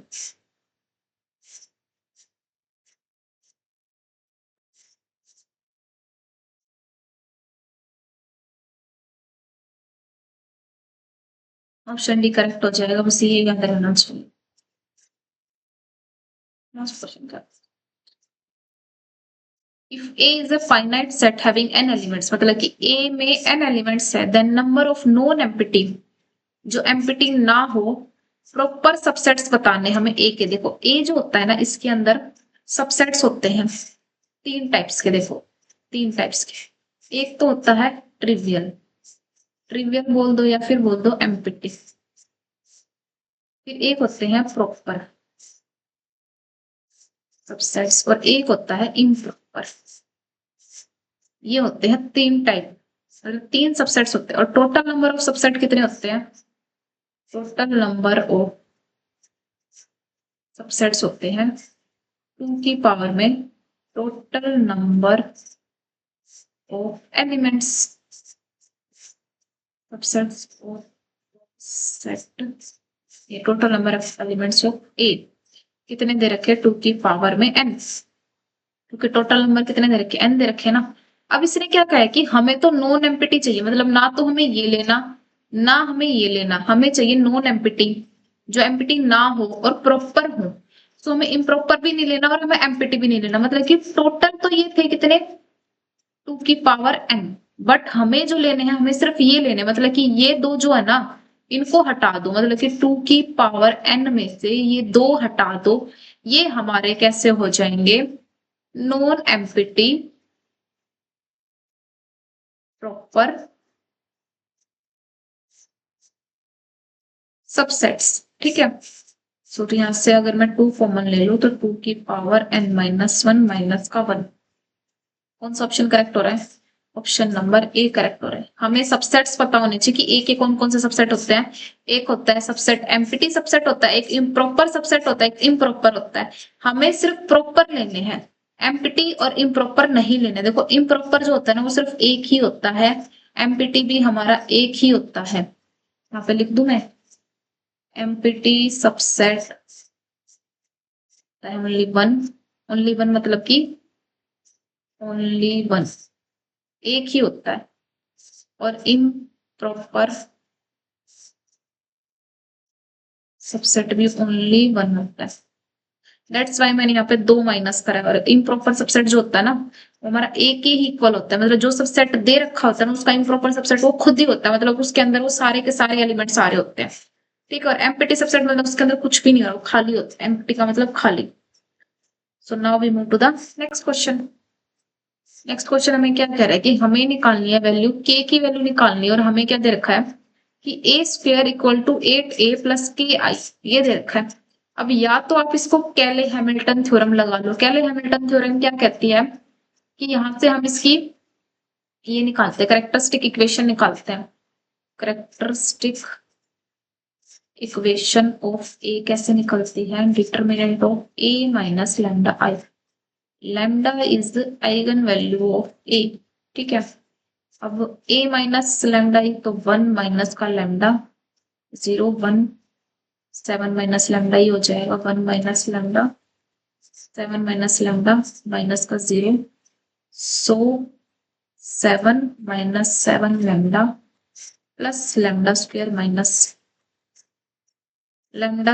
Minus 8 lambda plus 7 आई, ये होता है 0 के इक्वल। करेक्टरिस्टिक इक्वेशन निकालते हैं तब ये इक्वेट करते हैं इसको 0 के साथ। तो यहाँ से लैम्डा स्क्वायर की वैल्यू क्या आ जाएगी 8 लैम्डा माइनस 7 आई। अब यहाँ पे कैले हैमिल्टन थ्योरम क्या कहती है कि अगर आइगन वैल्यू इसको सेटिस्फाई कर रही है तो जो मैट्रिक्स है ना वो भी इसको सेटिस्फाई करेगी, और ये कुछ ऐसे लिखा चला जाएगा।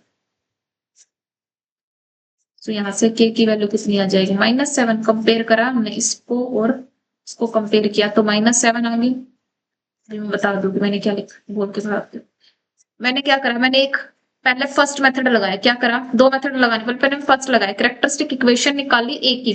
करेक्टरिस्टिक इक्वेशन कैसे निकालते हैं, determinant of A minus lambda equal to 0 करके। जो लैम्डा होता है वो हमारे क्या होता है आइगन वैल्यू होती है ए की। मैंने वो डिटरमिनेंट सोल्व करा तो मेरी एक वैल्यू आ चुकी है lambda square equal to 8 lambda minus 7 आई। फिर मैंने अप्लाई की Cayley Hamilton theorem. Cayley Hamilton theorem क्या कहती है कि अगर आइगन वैल्यू करेक्टरिस्टिक इक्वेशन को सेटिस्फाई करती है तो जो वो मैट्रिक्स है ना जिसकी हमने इक्वेशन निकाली है वो भी उसको सेटिस्फाई करेगी, मतलब ए भी इसको सेटिस्फाई करेगा। सो मैंने ए की लैम्डा की जगह पे मैंने ए रख दिया, तो ए रखते ही मेरी के की वैल्यू कितनी आ गई -7। ठीक है, एक तो हो गया फर्स्ट मेथड ये। अभी मान लो किसी को इससे ना करना हो तो सेकंड मेथड क्या है अभी हमारे पास। सेकंड मेथड क्या कहता है कि ए का क्या है स्क्वायर, तो ए को कर लो स्क्वायर 1017 101, इसका स्क्वायर करेंगे तो क्या आ जाएगा 1, ये आ जाएगा 8, और यहां से ये आ जाएगा 0। इसकी से करें मल्टीप्लाई करनी आती है ना सबको। अब 8a प्लस क्या आई क्या है हमारी, आई इज आइडेंटिटी मैट्रिक्स जो किसके इक्वल होती है 1001।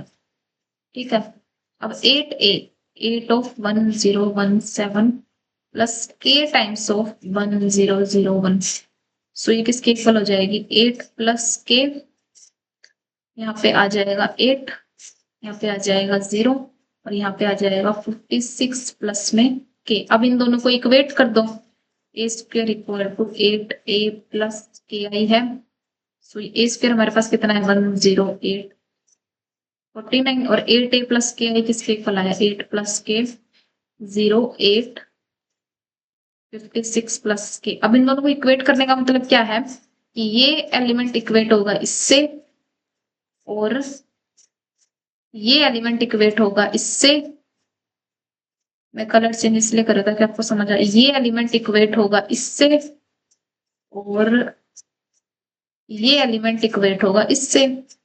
So therefore this implies 8 plus के इक्वल टू आ चुका है 1, सो के की वैल्यू कितनी आ जाएगी माइनस का 7। वहां से भी कितनी आई थी -7, सो दोनों ऑप्शन दोनों मेथड से आनी तो आंसर तो हमारा सेम ही आना है। So k equal to -7. Answer is our right. So now we move to the next question.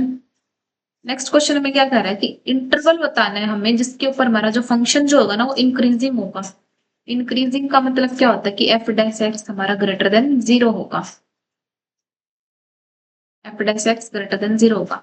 तो एफ ऑफ एक्स हमें कितना दे रखा है एक्स स्क्वायर ई की पावर -2x। तो अब हम इसका क्या निकालते हैं डेरिवेटिव। डेरिवेटिव क्या हो जाएगा एक्स स्क्वायर का डेरिवेटिव 2x ई की power -2x as it is, फिर x square as it is e की पावर -2x माइनस का 2।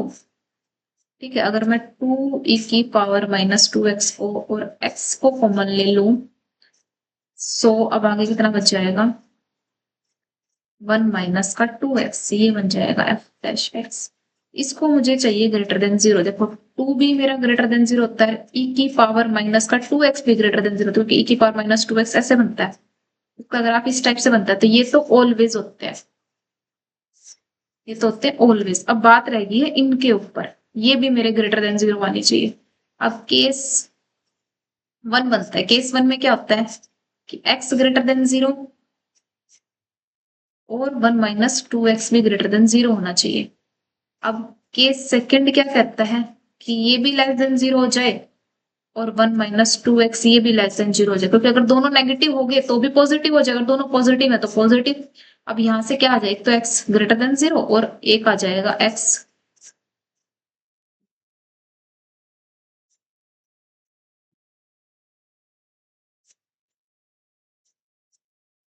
यहां से आ जाएगा 1 ग्रेटर देन 2x, सो 1/2 से लेस।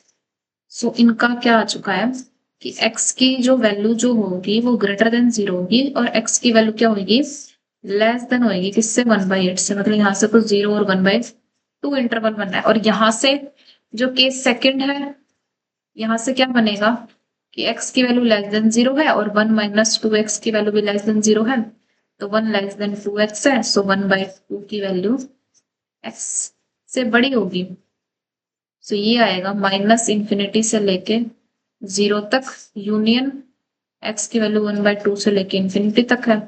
ठीक है, अब ये वाला इंटरवल आ रहा है, या तो वैल्यू होगी 0 से लेके 1/2 के बीच में, या वैल्यू होगी ये। ठीक है, अभी देखो मैंने मान लो मैंने फर्स्ट केस मान लिया, सो 0 से लेके 1/2 कहाँ आ रहा है, ये तो यहाँ पे भी आ रहा है, यहाँ पे भी आ रहा है, यहाँ पे भी आ रहा है, बट ये यहाँ नहीं आ रहा है 0 से लेके 1/2। सो ऑप्शन नंबर डी तो मेरा गलत हो गया। ठीक है, अब ये क्या कह रहा है कि -∞ से लेके 0 तक आना चाहिए और 1/2 से लेके इंफिनिटी। यहाँ पे तो 0 मतलब ये तो दोनों अलग अलग केसेस आ रहे हैं कि अगर दोनों नेगेटिव हो जाए तो क्या होएगा और ये हो जाए। तो मैं क्या करती हूँ सेकंड केस को लेते ही नहीं। क्यों नहीं लेते पहले उसको बता कि मैं सेकंड केस क्यों नहीं ले रही हूँ, क्योंकि मुझे क्या चाहिए फंक्शन इंक्रीजिंग चाहिए। अगर मैंने क्या ले लिया, अगर मैंने एक्स को नेगेटिव ले लिया, अगर मेरा एक्स नेगेटिव हो जाएगा, सो जो मेरा ग्राफ बनेगा ना क्या हो जाएगा, अगर मेरा एक्स देखो एफ डैश एक्स मुझे क्या लेना ग्रेटर देन 0, मतलब कि मुझे इस साइड वाले में रहना। अगर मैंने एक्स को क्या ले लिया नेगेटिव ले लिया, तो मैं इस वाले में चली जाऊँ, मुझे एक्स नेगेटिव नहीं लेना। एक्स नेगेटिव यहाँ आ रहा है, ये काट दो। फिर उसके बाद ये आ रहा है 0 से लेके इंफिनिटी तक, बट हमें तो कहाँ जा रहा है 0 से लेके 1/2 तक, सो ये भी काट दो। सो ऑप्शन हमारा सी करेक्ट हो जाएगा। मैंने जो केस सेकंड जो लेके चला था कि मैंने इन दोनों को क्या ले रखा था नेगेटिव ले रखा था, नेगेटिव नेगेटिव होंगे तब भी तो हमारा पॉजिटिव हो जाएगा, वो मैंने डिस्कार्ड कर दिया। क्यों डिस्कार्ड कर दिया, उसमें क्या आ रहा था मेरा कि एक्स मेरा नेगेटिव आ रहा था। सो एक्स अगर नेगेटिव है तो उसका जो डेरिवेटिव होगा ना वो भी नेगेटिव हो जाएगा। इसका मतलब तो ये आ जाता है कि अगर एक्स मैंने नेगेटिव ले लिया तो एफ डैश एक्स भी मेरा नेगेटिव हो जाएगा। बट मुझे क्या चाहिए था, मुझे तो ये चाहिए था, दैट्स वाई मैंने ये वाला केस को नेग्लेक्ट कर दिया कि ये वाला केस लेंगे ही नहीं। सो अब ये वाली वैल्यू आ जाएगी और ये वाली वैल्यू कहाँ एग्जिस्ट होगी, ऑप्शन नंबर सी में आ रही है। So option C is our correct option. Now we move to the next question. Next question क्या कह रहा है, the derivative of sine inverse 2x upon 1 plus x square with respect to cos inverse 1 minus x square upon 1 plus x square. इसका derivative करना है इसके respect में। ये तो पॉसिबल ही नहीं है, तो चलो हम कुछ ना कुछ चेंज करते हैं। यहाँ पे क्या है, sine inverse 2x 1 plus x. यहाँ क्या है, साइन इनवर्स, तो मैं अंदर वाले को भी क्या करूं, साइन की फॉर्म में ले आऊं, ताकि साइन साइन मेरा कट जाए। सो मैंने क्या किया, let x equal to tangent theta. So यहाँ पे आ जाएगा sine inverse 2 tangent theta 1 plus tangent square. और ये किसका फॉर्मूला होता है, साइन इनवर्स साइन 2 थीटा का फॉर्मूला होता है। सो यहाँ पे कितना आ चुका है, अभी 2 थीटा आ चुका है। अब बारी आती है इसकी। अब ये कितना है, कोस inverse 1 minus x square upon में 1 प्लस एक्स। यहाँ पे मैंने क्या किया कि let x equal to tangent theta. So cos inverse 1 minus tangent square theta upon में 1 plus tangent square theta. So ये किसका फॉर्मूला होता है, कोस 2 थीटा का, कोस 2 थीटा। सो ये हो चुका है, अभी ये हो चुका है 2 थीटा। सो अभी मैंने क्या निकाल दिया, इसकी वैल्यू भी मेरे पास आ चुकी है 2 थीटा, और मुझे विद रिस्पेक्ट टू जिसके करना है ना, इसकी वैल्यू भी आ चुकी है 2 थीटा। मतलब मुझे 2 थीटा का डेरिवेटिव करना है विद रिस्पेक्ट टू 2 थीटा। मतलब कि ये मान लो कि मुझे x का डेरिवेटिव करना है विद रिस्पेक्ट टू x, कितना आएगा 1। वही करना है कि डेरिवेटिव करना है 2 थीटा का with respect to 2 theta. So कितना आ जाएगा 1। So option number C is our correct. अभी मान लो कोई ऐसे करने लग जाए ना कि भाई थीटा की जगह पे मुझे तो एक्स के फॉर्म में लेके आना, सो तुम थीटा को ले आओ, 2 टेंजेंट इनवर्स एक्स आ जाएगा। अब 2 टेंजेंट इनवर्स एक्स का डेरिवेटिव किसके रिस्पेक्ट में करना है, ये मतलब कि 2 टेंजेंट इनवर्स एक्स का डेरिवेटिव किसके रिस्पेक्ट में करना है, यहाँ पे भी 2 थीटा, यहाँ पे थीटा की वैल्यू को पुट करेंगे तो आ जाएगा 2 टेंजेंट इनवर्स एक्स। सो ये भी डेरिवेटिव हमें किसके रिस्पेक्ट में करना है, 2 टेंजेंट इनवर्स एक्स के। सो कितना हो जाएगा 1। So option number C is our correct option. So now we move to the next question. Order of the convergence of secant method. Secant method का हमें ये याद होना चाहिए, क्या वैल्यू होती है 1 प्लस रूट 5 बाय में 2। जब इसको सोल्व करते हैं तो अप्रोक्सीमेट 1.618 आंसर आता है। So option A is our correct. अब मैं इसको सोल्व तो करके दिखाऊंगी नहीं कि ऐसे ऐसे करके निकालते हैं, याद होना चाहिए तो हमें।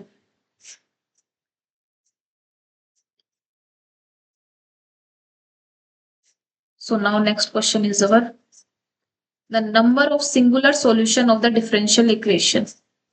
सिंगुलर सॉल्यूशन का पहली बार क्वेश्चन देखा है मैंने 3 प्रीवियस ईयर्स करवा चुकी हूँ मैं। सिंगुलर सॉल्यूशन पहली बार आया। सिंगुलर सॉल्यूशन क्या होता है, वो सॉल्यूशन जिसे हम जनरल सॉल्यूशन से नहीं निकाल सकते। मतलब जिसमें जनरल सॉल्यूशन, एक जनरल सॉल्यूशन होता है, इसका जनरल सॉल्यूशन निकाल के बताऊं कि मैं जनरल सॉल्यूशन होता है क्या। चलो जनरल सॉल्यूशन निकालते हैं। P square equal to 1 minus y square. अब ये जो पी होता है ना, वो क्या होता है, डी वाई बाई में डी एक्स होता है। सो यहाँ से p की वैल्यू आ जाएगी 1 माइनस, सो p की वैल्यू आ जाएगी d Y by D x plus minus 1। सो y वाले को y के नीचे लिख लो, x वाले को उधर भेज दो। अब इंटीग्रेशन कर दो दोनों साइड। सो क्या आ जाएगा, sine inverse y this is equal to plus minus x plus c। ये आ चुका है। सो y की वैल्यू आ चुकी है sine plus minus x plus में c। ये वैल्यू आ चुकी है। ये मेरा क्या है, जनरल सॉल्यूशन है। If we put some values to c then we get particular solution।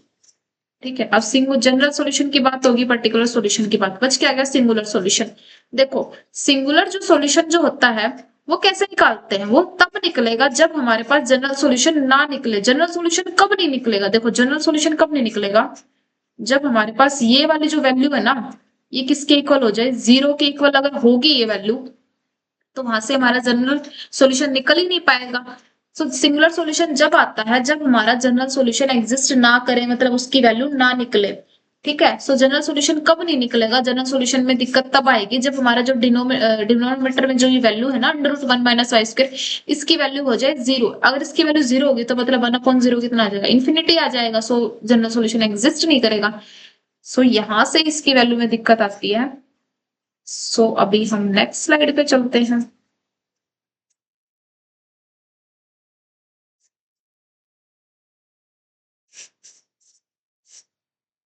एक सेकंड, नेक्स्ट स्लाइड कर लूं, पहले मैंने ऐड किया next slide.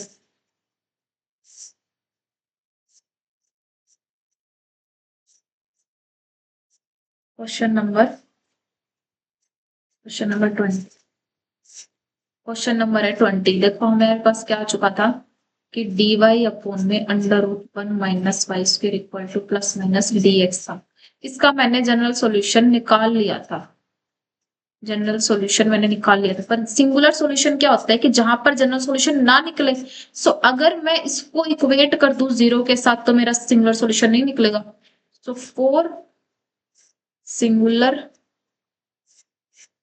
Solution let the root 1 minus y square equal to 0. This implies 1 minus y square equal to 0. So y square equal to 1. This implies y की value plus minus 1। अब हम इनको check करते हैं कि y की value plus 1 और y की वैल्यू माइनस 1 क्या हमारा सिंगुलर सॉल्यूशन बनाता है या नहीं बनाता। अगर बनाते हैं दोनों तो हमारे ये क्या हो जाएंगे, दोनों सिंगुलर सॉल्यूशन हो जाएंगे, वरना हमारे नहीं होंगे। So y equal to plus 1 क्या वैल्यू थी, पी स्क्वायर प्लस क्या थी value, p square plus y square equal to 1।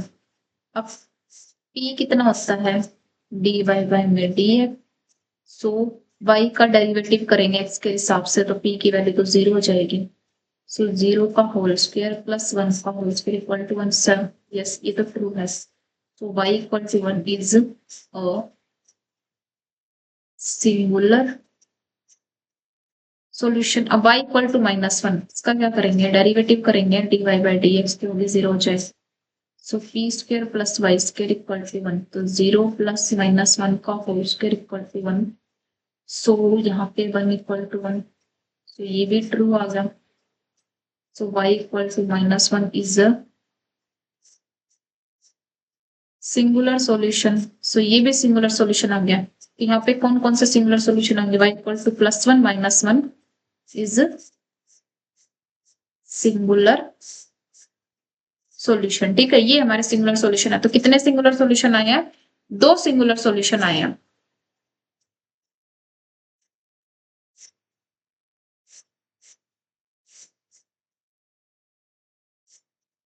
So 2 singular solution आए। So option C is our correct option. So हमारे पास कितने सिंगुलर सॉल्यूशन आए हैं, 2 सिंगुलर सॉल्यूशन आए।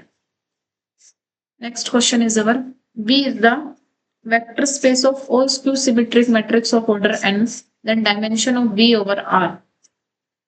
अगर डायमेंशन निकालनी हमें स्क्यू सिमेट्रिक मैट्रिक्स की, सो इसका एक फॉर्मूला होता है, क्या होता है वो कि n square minus n upon में 2, ये फॉर्मूला होता है स्क्यू सिमेट्रिक मैट्रिक्स के डायमेंशन का। स्क्यू सिमेट्रिक मैट्रिक्स डायमेंशन ये होती है। ठीक है, अब मान लो किसी को ये नहीं पता, सो अभी हम क्या करेंगे, स्क्यू सिमेट्री में क्या होता है, डायगोनल एलिमेंट्स होते हैं 0। ठीक है, और पूरी टोटल होती है n क्रॉस n की। तो जो यहाँ पर जो एलिमेंट बच गए हैं वो कितने बचेंगे, ये बच गए हैं n square minus n by 2, ये बच गए हैं n square minus n by 2। क्यों, क्योंकि जो ये एलिमेंट्स है ना, ये कितने थे, n एलिमेंट्स थे। ठीक है, अब n स्क्वायर में से मैंने n एलिमेंट्स हटा दिए। ठीक है, बट हाफ ये है हाफ ये है।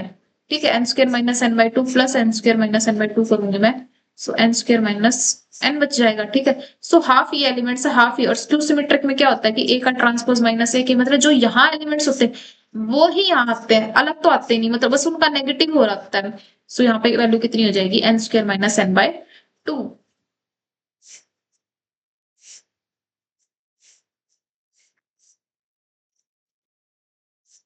तो मैं क्वेश्चन देख रही थी कितने रहते हैं, अभी तो बहुत रहते हैं, 50 क्वेश्चन है। सो ऑप्शन नंबर बी हो जाएगा। मैंने इसका फॉर्मूला बता दिया कि इसका फॉर्मूला भी याद रख सकते हो। और जो सिमेट्रिक मैट्रिक्स होती है ना, सिमेट्रिक मैट्रिक्स, उनका फॉर्मूला होता है n square plus n by में 2। उनका ये फॉर्मूला होता है, क्योंकि उसमें पता क्या होता है, ये वाले एलिमेंट्स भी आ रहे होते हैं। इसमें क्या हो जाता है, ये वाले एलिमेंट्स भी आते हैं उसका। ठीक है, उनका ये फॉर्मूला होता है, समीशन ऑफ n होता है n square plus n by 2। ठीक है, so now we move to the next. p of a complement, p of a complement का मतलब क्या है, कि 1 माइनस पी ऑफ ए का रखा है, ये दे रखा है 0.3, तो 1 माइनस पी ऑफ ए। सो यहाँ से प्रोबेबिलिटी ऑफ ए क्या निकल जाएगी, 1 माइनस 0.3, 0.7 प्रोबेबिलिटी निकल जाती है। अब ये दे रखा है पी ऑफ एक्स वाई, इसका मतलब क्या होता है कि probability of x intersection y upon में प्रोबेबिलिटी ऑफ वाई, हमें ये मतलब होता है इसका, ठीक है। इसको हमें यूज करना है, हमें किसकी प्रोबेबिलिटी निकालनी है कि B upon A union B complement. तो ये यहाँ पे क्या लिखा जाएगा, अब मान लो ये एक्स है और ये पूरा मेरा क्या है वाई है। सो ये हो जाएगा बी का intersection A union B complement के साथ अपॉन में क्या आ जाएगा, probability of A union B complement, ठीक है। ये सारी चीजें आ जाती है।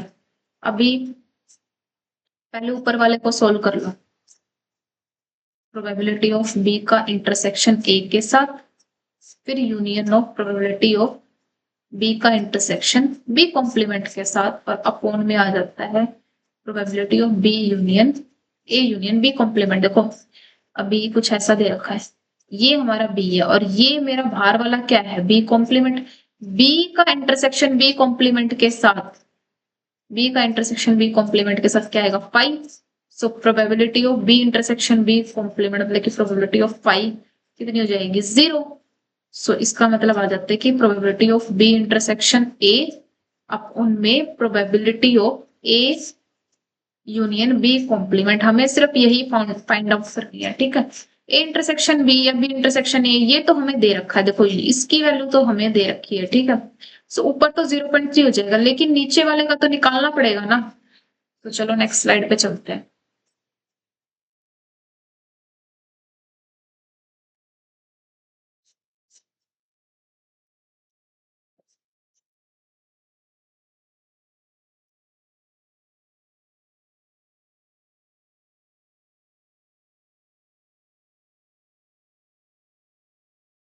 क्वेश्चन नंबर 22, हमें निकालना है probability of A union B complement निकालना है। क्या होगी इसकी probability, probability of A plus probability of B minus probability of A intersection B complement. कैसे लिख दिया मैंने ये, क्योंकि probability of A union B का फॉर्मूला क्या होता है, probability of A plus probability of B minus probability of A intersection B. ये मैंने यहाँ पे यूज किया है, ठीक है। A union B complement, probability of A complement हमें दे रखा था, यहाँ पे लिख लूं मैं क्या क्या दे रखा है कि गिवन क्या क्या है।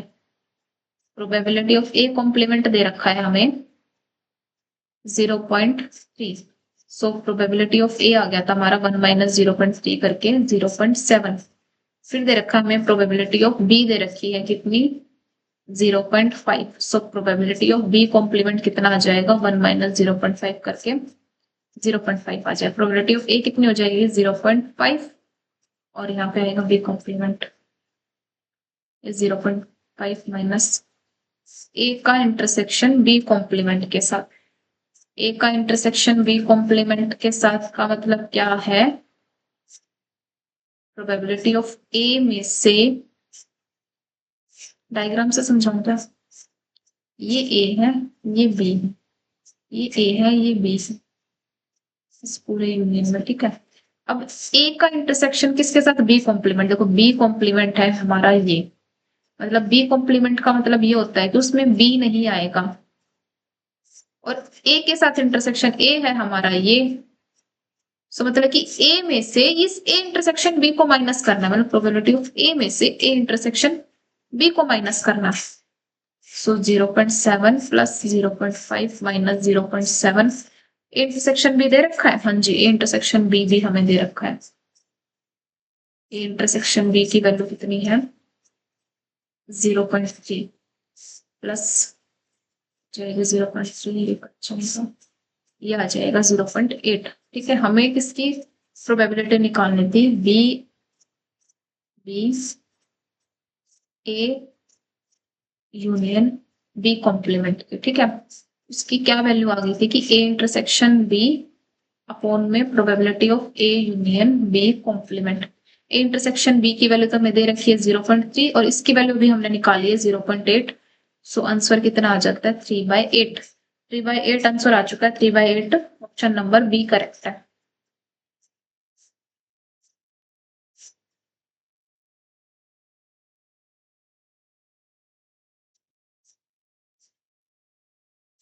Option number B is our correct option. ठीक है 3/8 आंसर आया है। कुछ कुछ फॉर्मूला लगे आपको, फॉर्मूलाज याद रख लेना, आपका क्वेश्चन हो जाएगा। अभी कह रहा है कि if the eigen values of A are 4 and 8 then इस x और y की वैल्यू क्या है। देखो sum of diagonals is equal to sum of eigen values of A. Diagonals क्या है, ये डायगोनल्स है 2 + y this is equal to sum of eigen value 4 + 8। So y की वैल्यू कितनी हो जाएगी 10। y की वैल्यू हो जाएगी 10। y की वैल्यू है 10। y की वैल्यू है 10। बी और सी ऑप्शन तो रॉन्ग हो गया। अब x की वैल्यू निकालनी है। Determinant of a this is equal to product of eigen values of a। इसका डिटर्मिनेंट क्या हो जाएगा 2y माइनस का 3x और प्रोडक्ट क्या हो जाएगा 4 8 32। सो यहाँ से 2y minus 32 equal to 8x। y की वैल्यू कितनी है 10। 20 माइनस 32 कितना हो जाएगा -20 माइनस 32 हो जाएगा 8x।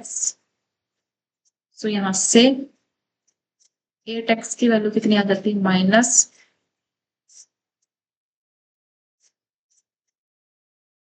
अरे 3x सही है, 3x सही है। x की वैल्यू हो जाती है माइनस का 4। सो x की वैल्यू हो जाती है माइनस का 4 एंड y की वैल्यू हो जाती है 10। So now we move to the next question. कुछ नहीं था, sum of diagonal values, sum of eigen values और प्रोडक्ट ऑफ आइगन वैल्यूज की है। सो नेक्स्ट क्वेश्चन क्या कहता है कि x की लिमिट जो है ना वो टेंड करिए 0 की तरफ। चलो इसको 0 की तरफ टेंड कर सकते हैं। 1/0 कितना आ जाएगा 1/∞। और जब भी 1/∞ बनता है तो क्या लगता है, अगर हमारे पास कुछ ऐसा फंक्शन है 1 + f(x) limit x tends to 0 g of x है, तब क्या बनता है e की power g of x 1 + f(x) - 1। और यहाँ पे लिमिट कहाँ पे जारी होती है, लिमिट जारी होती है x टेंड्स टू 0 पे। तो यहाँ पे भी यही हो जाएगा कि limit x tends to 0 g of x आ जाएगा।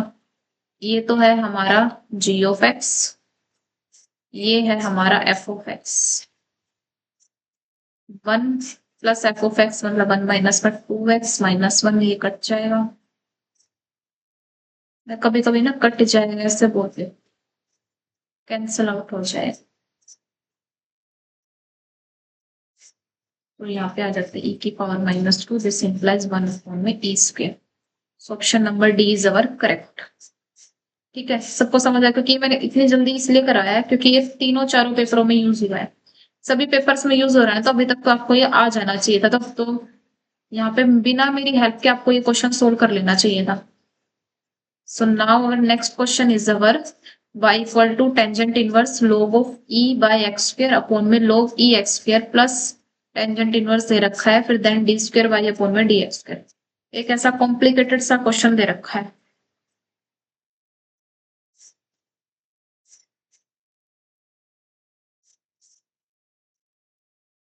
इसको सोल्व करते हैं। देखो पहले क्या करते हैं, ये जो ये वाली टर्म है ना इसको सोल्व करते हैं। कि ये वाली तो मुझे दिख रही है, यहाँ पे तो मुझे दिख गया कि क्या बन रहा है। कैसे दिख गया मुझे कि टेंजेंट इनवर्स a + b का फॉर्मूला क्या होता है, tangent inverse a + b upon में 1 - ab। ये मान लो मेरा a है, ये b है और ये इनकी डॉट प्रोडक्ट हो रही है। यहाँ पे तो मेरे को ये दिख गया फॉर्मूला, अब यहाँ पर नहीं दिख रहा है कुछ भी। सो मैं क्या करती हूँ, पहले इसको ओपन करते हैं। log e by में x², log e x²। यहाँ पर एक दो प्रॉपर्टी होती है वो बता देती हूँ। log a अपॉन जो b होता है ना उसको लिखते हैं log a minus log b। log a b जो होता है उसको कैसे लिखते हैं log a plus log b होता है, ठीक है। एंड log e की वैल्यू किसके इक्वल होती है 1 की। तो यहाँ पे log e by log x square है, वो हो जाएगा log e माइनस का log x स्क्वायर, और यहाँ पे हो जाएगा log e प्लस में log x का स्क्वायर। अब इसको और आगे कैसे लिखूंगी 1। और एक चीज और, अगर log x की पावर में कुछ a चल रहा है तो वो हो जाता है a की पावर में log x। ये सारे जो होते हैं ये रिजल्ट होते हैं किसके, लोगैरिथम के। सो यहाँ पे अब इसकी वैल्यू क्या आ जाएगी 1 माइनस का 2 log x अपॉन में 1 प्लस 2 log x, ठीक है। ये वैल्यू आ चुकी है, ये हमें यूज करने थे इसके अंदर, जो मैंने ऊपर यूज कर लिए। तो चलो नेक्स्ट स्लाइड पे चलते हैं।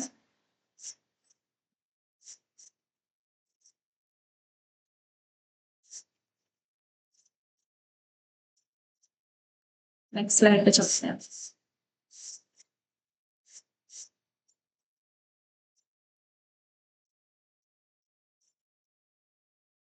नेक्स्ट स्लाइड ऐड तो किया मैंने, क्या हो गया अभी। नेक्स्ट स्लाइड,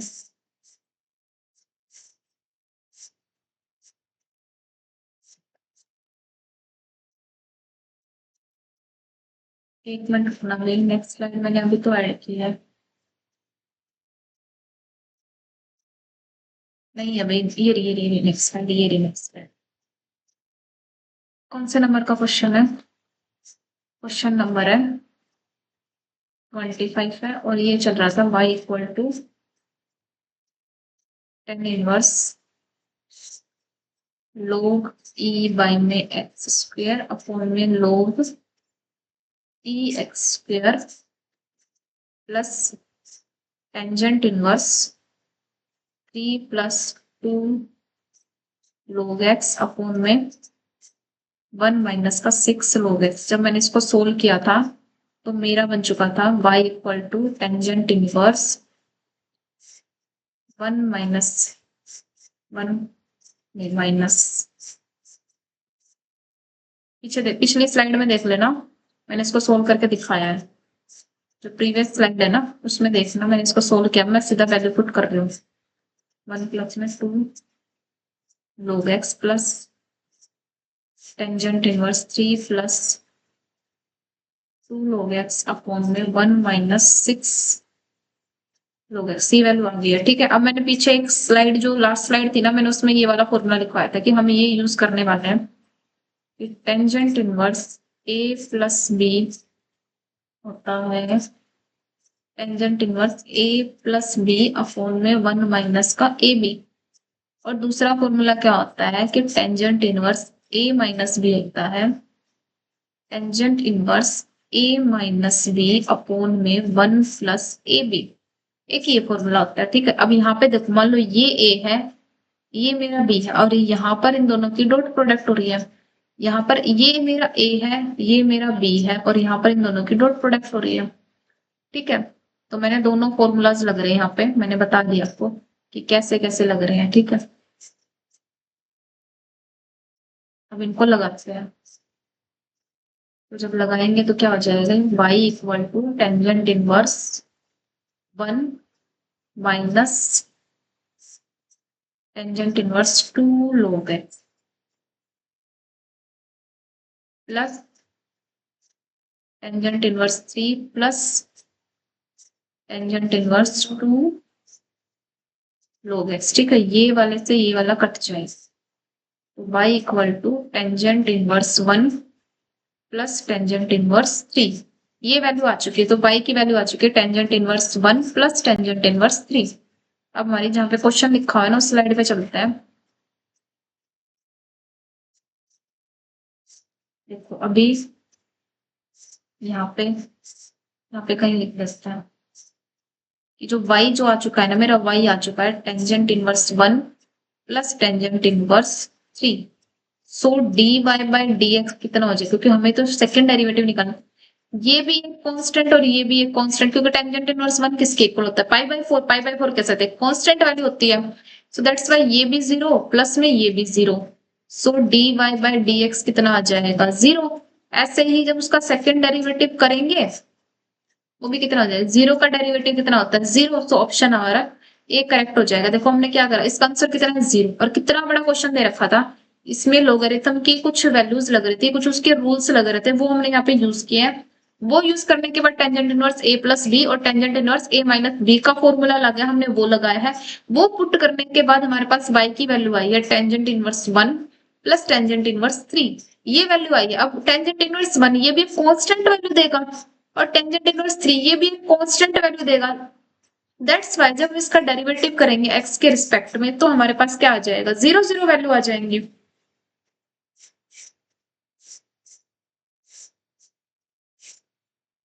सो वैल्यूज कितनी आ जाएंगी, ये भी 0 ये भी 0, तो दोनों 0 0 आ जाएंगे, तो डेरिवेटिव इसका 0 हो जाएगा। सो सेकेंड डेरिवेटिव भी हमारा कितना हो जाएगा 0, क्योंकि डेरिवेटिव का फिर अगेन डेरिवेटिव कर रहे हैं, तो सेकेंड डेरिवेटिव होता है, और 0 का डेरिवेटिव क्या होता है 0 ही होता है। So our option A is our correct option. So now we move to the next question. देखो ये नेक्स्ट क्वेश्चन है ना, ये आज का हमारा लास्ट क्वेश्चन है। ये मैं इसलिए यहाँ पे क्यों करवा रही हूँ, क्योंकि अगर मैं नेक्स्ट जब पार्ट इसका करूंगी, अगर मैंने यहाँ से स्टार्ट किया ना, तो एक नेगेटिविटी आती है। क्यों नेगेटिविटी आएगी, क्योंकि ये क्वेश्चन है ना गलत है, ये इसमें कुछ ना कुछ मिसप्रिंट है। मैंने इस क्वेश्चन को जब हाफ पढ़ा ना, देखो तभी आ जाएगा। अगर मान लो किसी को इसका फॉर्मूला नहीं पता, लेकिन सबको मीन तो निकालना आता है ना, वहीं से बताती हूँ मैं कैसे गलत। देखो मीन जो दे रखा है 5 ऑब्जर्वेशन है, मान लो कि x1 x2 x3 x4 और x5, ऐसी 5 ऑब्जर्वेशन है, ठीक है। इन सब का mean x1 plus x2 plus x3 plus x4 plus x5 का जो मीन है वो हमें दे रखा है 5, ठीक है। मान लो एक बार भूल जाओ कि ये हमें कुछ दे रखा, हमें वेरिएंस नहीं पता, वेरिएंस क्या होता है नहीं होता, मीन तो पता है ना सबको कि मीन ऑफ 5 ऑब्जर्वेशन होता है 5। अब इन्होंने कह दिया कि 3 ऑब्जर्वेशन तो आपको हमने दे रखी है, मतलब x1 की वैल्यू है 1, x2 की वैल्यू है 2 और फिर x3 की वैल्यू है 6। ये तो इन्होंने हमें दे रखी है पहले से, ये हमने यहाँ पे पुट कर दी 1 प्लस 2 प्लस 6, और x4 और x5 हमें दे नहीं रखा, 5 इक्वल टू 5। सो यहाँ से जब हम इसको सोल्व करेंगे तो यहाँ से क्या वैल्यू आ जाएगी कि 25 माइनस 6 प्लस 2 8 प्लस 1 9, सो x4 प्लस x5, मतलब तो जो यहाँ पर जो आएगा ना x4 और x5 उनका जो सम होएगा ना वो 16 होगा। सो जो यहाँ पर जो ऑप्शन में जो वैल्यूज दे रखी है वो x4 और x5 की तो दे रखी है ना। सो मैंने यहाँ पे x4 और x5 को क्या करके देखा, प्लस करके देखा। यहाँ पे तो 4 और 7 कितना आ रहा है 11 आ रहा है इनका सम, और यहाँ पर भी कितना आ रहा है सम 11 आ रहा है, यहाँ पर भी सम कितना आ रहा है 11, यहाँ पर भी सम कितना आ रहा है 11, मतलब कि कौन से भी ऑप्शन में सम जो है वो 16 आ ही नहीं रहा। सो सारे के सारे ऑप्शन हमारे कैसे हैं, गलत है, ठीक है। सो मतलब हमारे जितने भी ऑप्शन दे रखे इन्होंने गलत दे रखे हैं। सो मैंने ये तो बता दिया आपको कि गलत ऑप्शन है, लेकिन अब x4 और x5 की वैल्यू होंगी क्या, मतलब x4 और x5 एक ऐसी वैल्यूज होंगी जिनका सम होगा 16, और जब आप इसको वेरिएंस के साथ जब आप इसको निकालोगे ना, तो ऐसा कभी पॉसिबल हो ही नहीं सकता कि x4 और x5 रियल हो। x4 और x5 रियल में जाएंगे ही नहीं, वो रियल वैल्यूज ही नहीं आएंगी, रियल वैल्यूज नहीं आएंगी। दैट्स वाई ये क्वेश्चन जो है ये थोड़ा सा गलत क्वेश्चन दे रखा है इन्होंने यहाँ पे। तो इस वाले क्वेश्चन को हम स्किप करेंगे। x4 और x5 जो है ना वो रियल वैल्यूज ही नहीं आएंगे, x4 और x5 इमेजिनरी वैल्यूज आएंगे जब हम इसको वेरिएंस के साथ सोल्व करते हैं, ठीक है। जब वेरिएंस के साथ सोल्व करेंगे जब इसकी x4 और x5 की वैल्यू इमेजिनरी आएंगे, लेकिन जब हम मीन निकालते हैं तो इमेजिनरी वैल्यू नहीं लेते, हम नेचुरल वैल्यूज के साथ करते हैं काम। नेचुरल या फिर हमारी वो रहती है इंटीजर्स वैल्यू रहती है, होल नंबर रहता है, ये रहता है। बट हम कभी भी इमेजिनरी की साइड नहीं जाते, मतलब जो भी रहता है ना रियल नंबर में ही रहता है हमारा, जितना भी रहता है कभी भी हम उस साइड नहीं जाते, इमेजिनरी में नहीं जाते। सो यहाँ पे x4 और x5 रियल नंबर आएंगे ही नहीं, और जो ऑप्शन दे रखे हैं वो भी गलत दे रखे हैं। सो दैट्स वाई आज हमने 26 क्वेश्चंस कर लिए हैं। अब हम नेक्स्ट क्वेश्चन 27 से अगला पार्ट स्टार्ट करेंगे, और अभी कितने क्वेश्चंस रह गए 24 क्वेश्चंस रह गए। सो ऑलराइट, अब हम नेक्स्ट पार्ट में मिलते हैं। Thank you so much for watching the video.